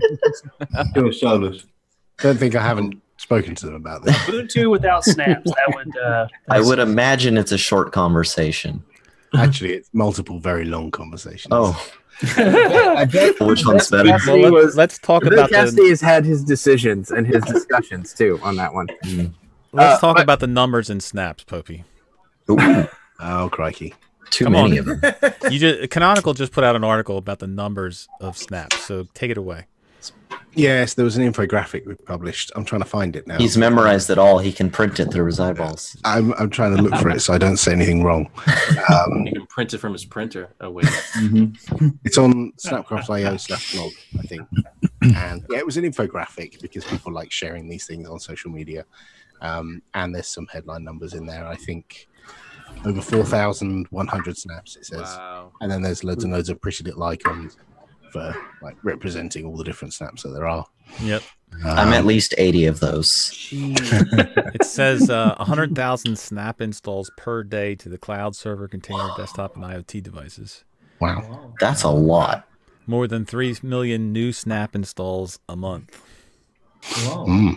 Supported across 41 distributions.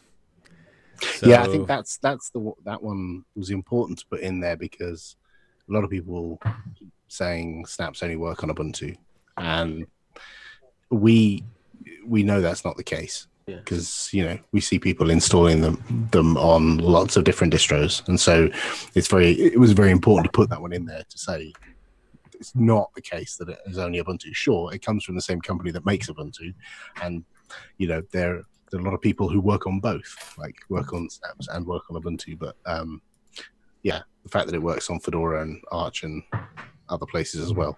So I use it on Fedora all the time.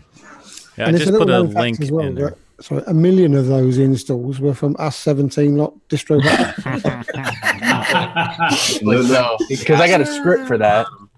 So the interesting thing is the stats in the store are not actually based on you downloading. So if you keep downloading the same thing over and over again, that doesn't count. That's awesome. It's cleverer. That's very good. Stats that are snaps that are retained for a period of like a week.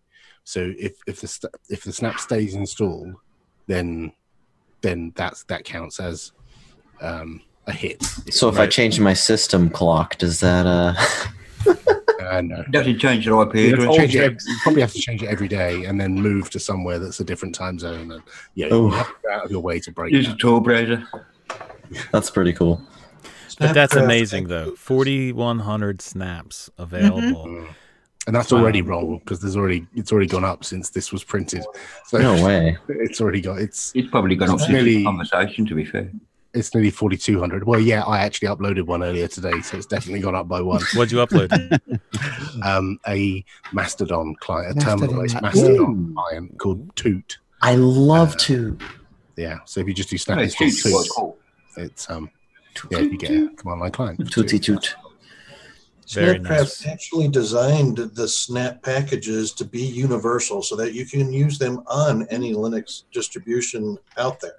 That's the goal. The big argument is the fact that Snap packages all the dependencies in the Snap. Yeah. So even though your machine may have all the dependency, you're going to get them again in the Snap, and then the Snap app is going to run out of those dependencies in that package. Yeah. The problem is you can install numerous Snap apps, and you will have a multitude of copies of the same dependencies. But the plus side to that is they won't interfere with each other because they all run directly out of the Snap. You just end up having large amounts of data stored on your machine. Well, the good thing is they're compressed and they stay compressed on disk, so that when you install a deb, and all the libraries, they get unpacked on disk, and all those files, those lib whatever.so, get put on your disk. With snaps, they don't. The snap file stays compressed on disk, so that helps mitigate the fact that you may have 2 copies or multiple copies of a library. Yeah, that helps a bit. Is Snap still system-D dependent? Yes. System-D. Yes, and no, I'm just asking because I'm still on SysV, you see, so I can't use them. Right. They won't run without systemd. Yeah. Well, I was wondering. We did backport it to 1404, which isn't systemd, but I don't think we'd port it to anything else that's not systemd unless there was significant demand. In terms of shared dependencies with snaps and whatnot, like, is there anything there that allows them to kind of share libraries and stuff like that? So they can do that too. Yep, there's a thing called content snaps. So, for example, there's a GNOME 3.22 content snap, for example, and you could make a GNOME application, or GNOME if you prefer, application, and make it connect to that snap. And so you're sharing the GNOME platform with your application, so you don't have so cool libraries. Well, that will bring down the space use, the size. Yeah, that's the thing that mitigates it. KDE already do this. So on KDE Neon, they have a KDE Frameworks 5 snap installed, and any of the KDE snaps that if you install, they actually use the libraries from they link to that. Yeah, the other one. Yeah, that's super cool. So when's that going to apply to themes? So that's already been done. And there are already theme snaps that contain all the common themes, but it's still a little bit buggy, and the desktop team are working on that. So yes, we have heard the constructive feedback that some applications don't look as well themed as they could do, and that's well known, and we are working on it. By the way, I'm not sure what's changed, but since I last whined about it, scaling has actually improved quite a bit. Yeah, I think it depends on the application and things like the desktop file and stuff like that. But it can be a bit hit or miss. We've got work to do there as well. Now, on this infographic, it says that they auto-update. Now, is that the case, that they auto-update with the system, or do you have to run a command to update it? Yeah, they auto-update. So snapd checks in by default 4 times a day with the store and looks to see if there's any new snaps. And if there are, it will refresh the ones you've got installed. So under the covers, the version that you're running is moved to one side, a new version is installed, and then a pointer is changed. So if you close the application and reopen it, you'll get the new one, but the one that you're currently running will still be running. So for example, I'm running Firefox, and if I get a new version of Firefox tomorrow, then this version will be the old one, and as soon as I close it and open it again, I'll get the new one. But that's all done under the covers. You don't have to force it. You don't have to run a command. You can do, if you want to. You can run snap refresh, and it will check in with the store and refresh all your snaps. You can also, if you don't want to refresh during the day, you could defer it. So I have mine deferred till 4 a.m., which actually is soon. I don't do my refreshes during the day. I defer them or do them at the weekend or something like that. So, question about that snap refresh. Does that, when you say it refreshes your snaps, are you saying that basically updates them? Yeah. So if the developer has pushed updates to the store, and they are newer than the ones you have installed, then there is some logic in there. But yeah, basically, if there's a newer version in the store, you get upgraded. Okay, that's a bit like Android, really, a bit like iOS. Yeah. Does it download the whole snap again, or does it do some sort of diff X Delta whatever thing? It does X Delta 3, yeah. X Delta 3, okay, cool. That explains a lot, because I noticed that snaps, when they update, takes up next to no bandwidth. And it can also tell if in Network Manager, if the network connection is set as a metered connection, it will defer the update until you're on a proper connection. So if you're on like a 3G modem or something like that, or you're tethered to a phone, then it won't do the update. It will do it later on when you're on a proper network. You have to keep in mind, though, that you're introducing this, and I think I probably think I know where Rocco was going with this, is you're introducing a new security issue because it is an automated process. It's one of the few automated processes that all us Linux lovers despise, because we like to be in control of our systems and we don't want anything to automatically introduce malicious content.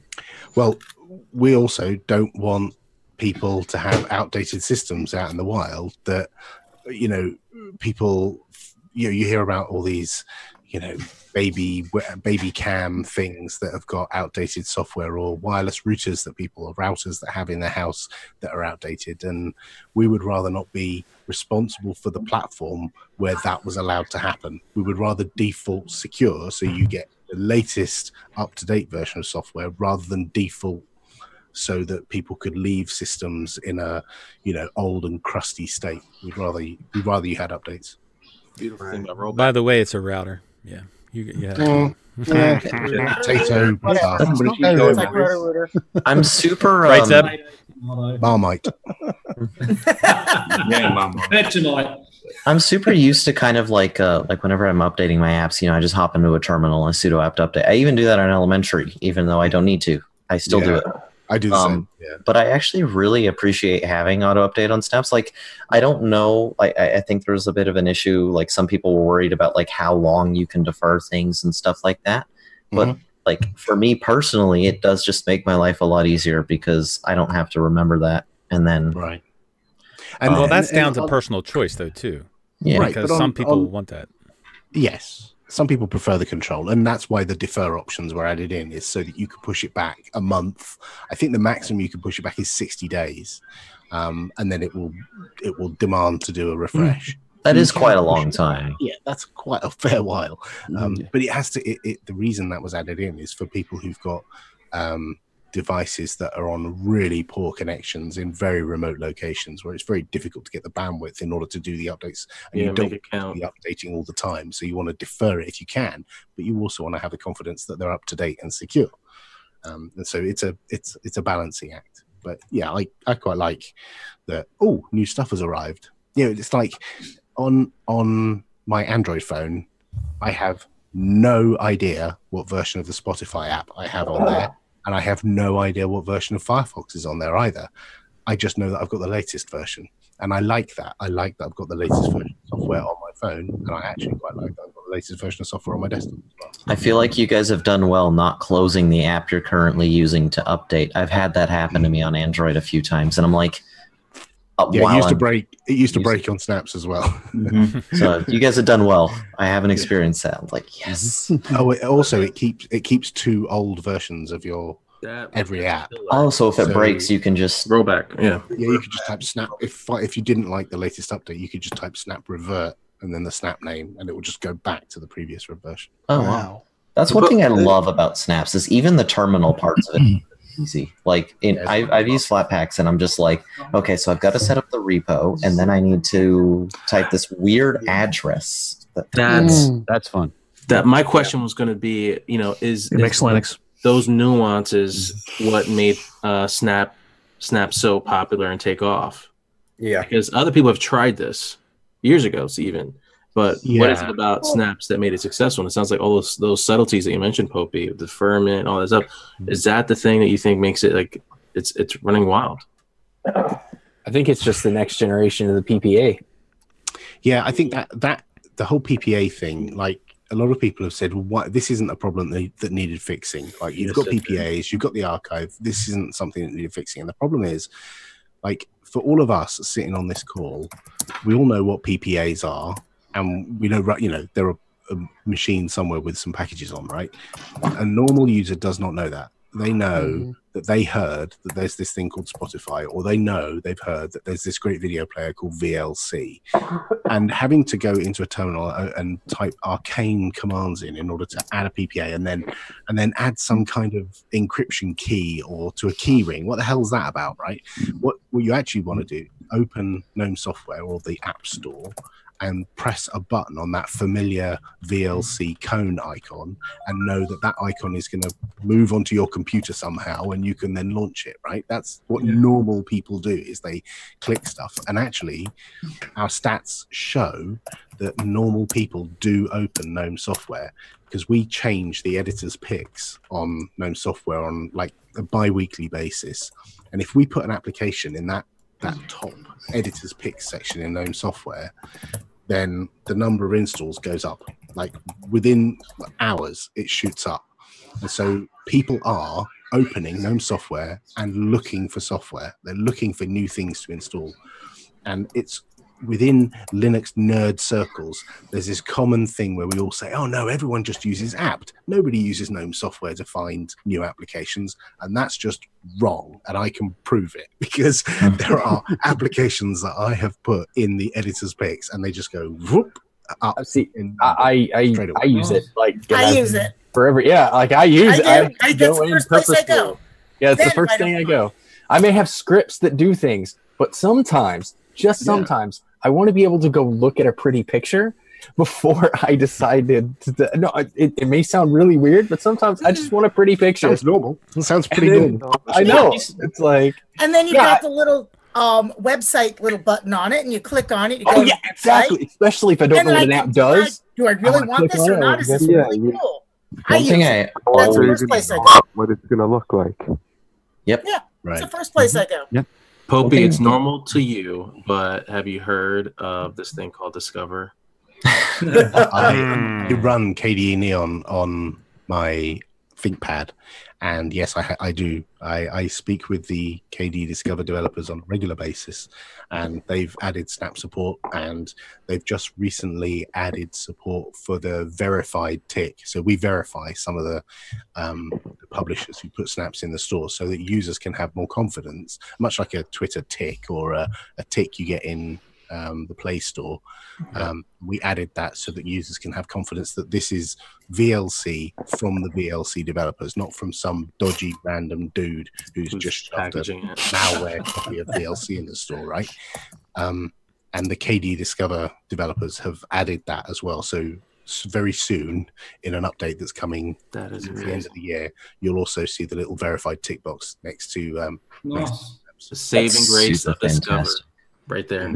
Good touch. Discover's awesome. I love it. Speaking of snaps, Rocco, there is I'm pretty sure there's an operating system called Nutrix, is it? It has the Nomad desktop. They run just only snaps, don't they? I'm pretty sure. No, it's app image. No?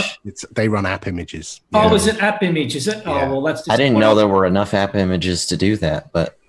I would have thought Barely app images had the lowest amount of. It does. There's about 4,000. Wow.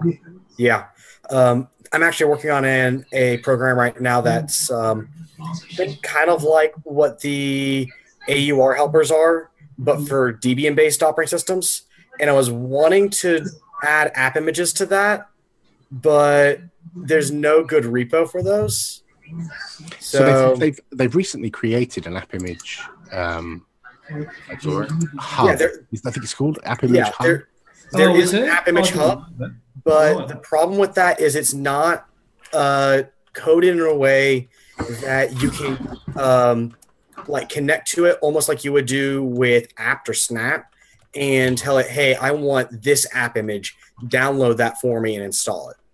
So it's basically a website with all the. Yeah. If it's the one I'm thinking of, it's basically a website with all that app. Hub.com. Yeah. I've just posted image.github.io as well. Yeah, which like it's super great for your average user, but when you're wanting to make a program that'll install app images for you or allow you to search something like that, you're going to need some way to connect to that through some sort of back end. And that goes back to the problem we had with PPAs, like the discoverability for people. It's not just the arcane commands that people have to type, but how do you discover this PPA somewhere that's got VLC in it? Or how do you discover this? How do you even know how to get there? And you read OMG Ubuntu. Well, yes, and everyone does that. Well, not only that, how do you know that it's a PPA that supports your version of the operating system too, and that even is the right PPA? Because some people will create PPAs with outdated, slightly relevant content, but could be really anything else. That's scary. Will they be there in 6 months' time? And is it actually that app that you're connecting to? As someone who uses the Kubuntu backports on Elementary, I don't think PPAs are the future. Wow. You sounded ominous. Sick man chicken. It's really. It doesn't keep going. We have to pick a distro for next week. Ubuntu. Anybody got any suggestions? Ubuntu? Puppy. You don't have to say that just because I'm here. Puppy. We remember the last pick you made. I was going to say, we that forgot. You never showed up for. Yeah, I said Chromium, didn't I? And then I ran away. And then he never showed up the following week after all of us had all these problems. He trolled I us. would have shown up, but I had to get out of the house because my daughter had a sleepover and I was not allowed in the house because it was all girls. So me and my son had to move out for the day. I had no way of connecting them. You didn't want to be there anyway. Well, I have honestly been there before. There's a new version of there's a new version of Open Indiana. Who wants to try Open Solaris? No, there we go. Yeah. What about Ghost BSD? No. Whoa, BSD land? I don't know. We wouldn't be able to use Zoom because our audio wouldn't work. Right. There's a new version I of wouldn't have Tails. any audio. Yeah. Of Chaos, yeah, there is. Tails. The secure. Oh, Tails. Yeah. Endless OS? Oh, wait, we tried that. It's like 14 gigs. We never did try Chaos, though, right? I did see that in Watch. This month had a new... Yeah. I can tell you it's quite chaotic. Chaos only works if you can read right to left, because I've never ever seen a file manager that had the file tree on the right. What is that all about? You know what? It'd be great for an Arabic format, though. Is it, like if is Israeli based? Yeah. On the 14th, they had an update. So. Yeah, that's the one with they try to imitate Unity, but they've sort of reversed it. I think that's what it's they a were little trying. weird. Yeah, it's not good. That's a hipster. Tell you what, if you flip your screen upside down, it looks perfect. So you guys tried the Chromium OS. How about Android x86 OS? That's a rough one. I actually tried that once. You don't want to do that because you can't install anything, like legitimately nothing at all. We'll get a license from Google to get the Play Store installed. That's the problem. Is you can't even download anything to like install software. The web browser it comes with is Android WebView, and it will not allow you to download anything. It's like the Android version that's like in the cheap tablets is like 5 years old in the Walgreens behind the desk. That's like the version of Android. I always wondered what was on those. But it does run in a VirtualBox. So how about this? Next one anonymously. Why not Robo Linux? How about Farron OS? How about that? Oh, well, I was going to suggest that, but I didn't think anyone would be in it because he came up on Distro Watch, didn't he? Which I've never seen before. That's exactly why we'd be interested. Distro Watch is where we get all our info. Of course. I'm on Distro Watch right now. What is Why are you on Distro Watch right now? Just scrolling. See, I was going to recommend There's two versions Debian. of OS. There's his original one, which is based on Linux Mint, and then he does a huge amount of theming to make it into Farron OS. But he's just trying to now migrate over to KDE, and he's got a couple of betas out there, which I think he would benefit from. Well, how about we try out that? I feel like it's a good idea. You want to try the KDE version? Do you have a link for the KDE version, Zeb? I'm gonna say that's one thing I really, really liked about Farron. Like, I'm not a fan of basing something on Mint, which is based off Ubuntu, which is based off of Debian. Like, I felt that was excessive. But he did some great work with all the theming and the switchers. And Well, he's got his own switcher tool and stuff too. I mean, he's got a lot of good. Yeah, isn't he also like really young? Yeah. Yeah, he has to stop development every now and then so he can go to like school. Yeah. He's stuck with us forever. He's a good kid, though. You hear that, Simon? He has to go to school. Simon. See if Simon's all right, even so up right Farron now. OS KDE version. I guess we'll do that, and Zeb, if you can get the link when you can, that'd be Yeah, I'm great. just trying to find it now. It's it's hiding from me. Why don't you have it instantly, man? Because I didn't know we were going to. While we wait for the link, we can just. Welcome back, Zeb. What about puppy guys? Come on. Oh gosh. Just get on the puppy train. I got a right, question. so- Does Puppy still run root access? Probably. Does Firefox, do you connect to the internet with a root-enabled web browser? Seems logical to me. Gee, What could how? go wrong Never with mind. that? It's a cute puppy name, so it's Is it Puppy that I'm trustworthy. thinking of? The one that does the weird thing with the file system? Like, it's really cool, but it's like super strange. Puppy does a lot of things strange and strangely, and that's why I love it. It's got the whole off squash file system persistence file thing going on. It's got a it's lot of so crazy much- stuff it can do. I thought that was the one. I've put the link in the chat to Farron KDE experiment. Oh, look at that. Thank you. Nice. You're fired, Zeb. Wow. Did you hear that? Zeb is the man. He can't be fired. The Google foo is strong in him. Zeb would have to acknowledge someone's ability to fire him before he could be fired. That's right. All right. That's going to wrap it up for this week. Let's get a last word in. Sistrum, are you there? Are you there, Sistrum? Sistrum. Yes, I'm Last here. word. Last word. I would have preferred to run Sabian as my as the option, but you know, Farron OS. I'm not running KDE. Period. Farron OS KDE version. Not doing it. Specification. There wasn't any choice in the matter, dude. We'll see you next week, okay? And Rocco's No. checking, too. He's Look, gonna come to your nobody house and has check to your- run. Nobody has to run these districts. It's just this is what we're going to try this week. So if you don't want to do it, don't do it. Oh, you're getting weak, Rocco. Live chat. I mean, you can use a live USB.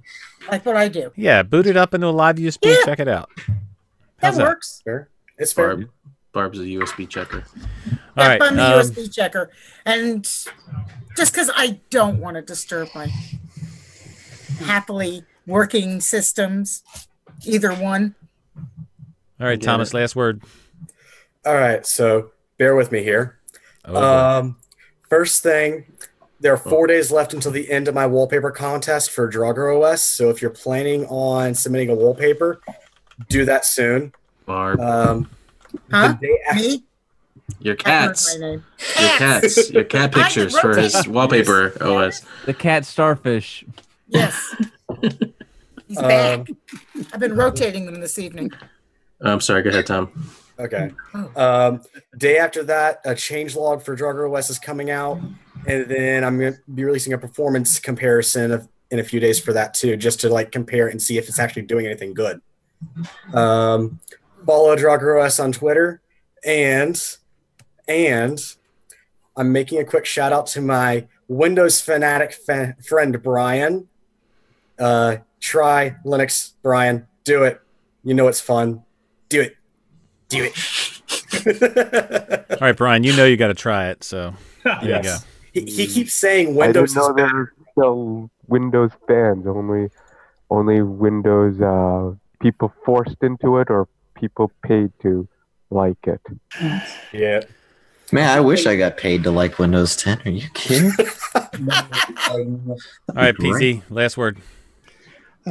Keep your eyes open for the next episode of Destination Linux. We have a guest presenter, so that should be coming out soon. And whatever flavor of Linux you use, just enjoy it. Yes, exactly. Popey, last word.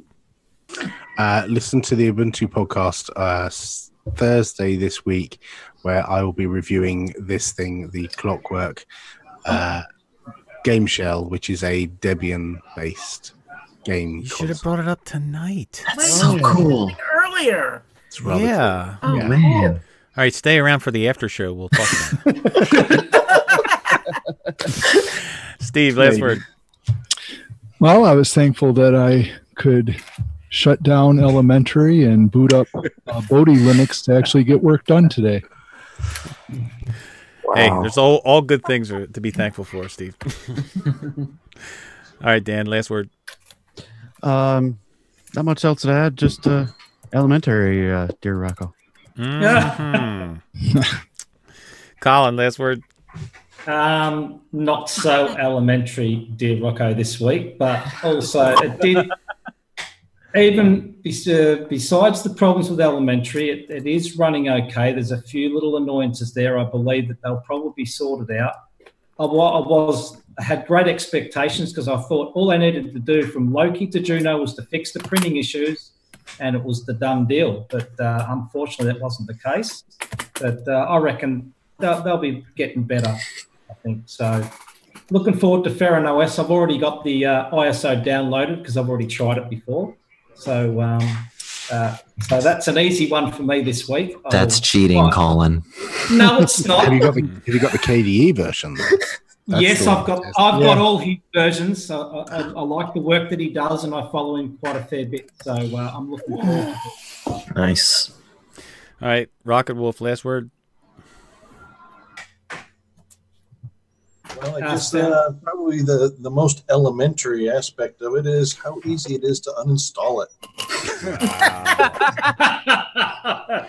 Wow. Sorry, I had to be the one to go there. Yeah, you did. All right, Climby, last word. Yeah, my Ferran OS download just finished, and I'm ready to get off elementary, so I'm heading out. See you guys next week. Sorry about if I was coughing or burping or like any disgusting noises, but I guess it fit with what everybody felt about elementary. So, yeah, I'll try Ferran OS and then some kind of virtual machine. Might install something else on the old garbage laptop I have, and I'll try to report in see if everything goes A-okay. All right, dig it. Barbara, last word. I will try Ferran OS KDE version, of course, as a live USB. Awesome. Dolphin. I really enjoyed the time on elementary this week. Nice change of pace. Going back to MX Linux. Look forward to getting the next ISO out. Whatever we're going to number it, we're debating the version number. It might be 18. It might be 2027. I don't know. Not 3.99999. It's not going to be 3.9999999. And as far as I know, none of us are actually missing, so we're okay. Okay. That's always a plus when nobody's missing. Allie, last I think word. he's just hiding. Yeah, really enjoyed tonight as always, Rocco. Yeah, I actually did enjoy elementary, even with its like little crivets and so on. So I'm going to look forward to Ferran OS. I'm also going to be putting videos out soon of how I build my distro, so that'll be cool. Well, for me anyway. So I'm making those at the moment. Yeah, anyway, great night. Thank you very much for having me here, Rocco. Awesome. Tyler, last word. So I'll give Ferran OS a try on another machine, but because I'm trying the KDE version and it's based on Mint, which is based on Ubuntu, I'll probably do the backports, and at the end of it, it'll likely be exactly set up like my KDE Neon install. Maybe. Prophetic, last word. Prophetic says, Oh, is he there? He's there. I just came back. Had to help wifey. We're expecting baby number 2, so I gotta get her some. Congratulations. Yeah, thank you. Get her set up right. Consider donating to the campaign of Puppy for the Biddle Distro Challenge. Only takes a couple seconds. Just try it, and maybe next week we'll set up a fundraiser and a campaign and get everybody going. And it's going to be great. Wow. Frugal donation? Is that a frugal donation? Maybe No, just kidding. Some of those people who won't be contributing to Solus anymore. That was a lot of money. That was a lot of money. Too soon. Too soon. Little jab in the rib there. Chicken, last word. We need sponsors. Well, they don't need any more sponsorship, though. That's for sure. I think we had enough advertisement for one night. I'm just saying. Don't make me spit out my drink. Well, but wait, I have one last thing. You've had your last Michael's word, not dude. here, and therefore, no, Michael's not here. You cut this through. Michael's not here. Don't do it. Hit the button. Mute him, will you? Just tell Michael I tried. Okay, good. Go ahead. He muted him. All right, because Michael's not here, tuxdigital.com/Big Day Linux. There you go. There you go. All right.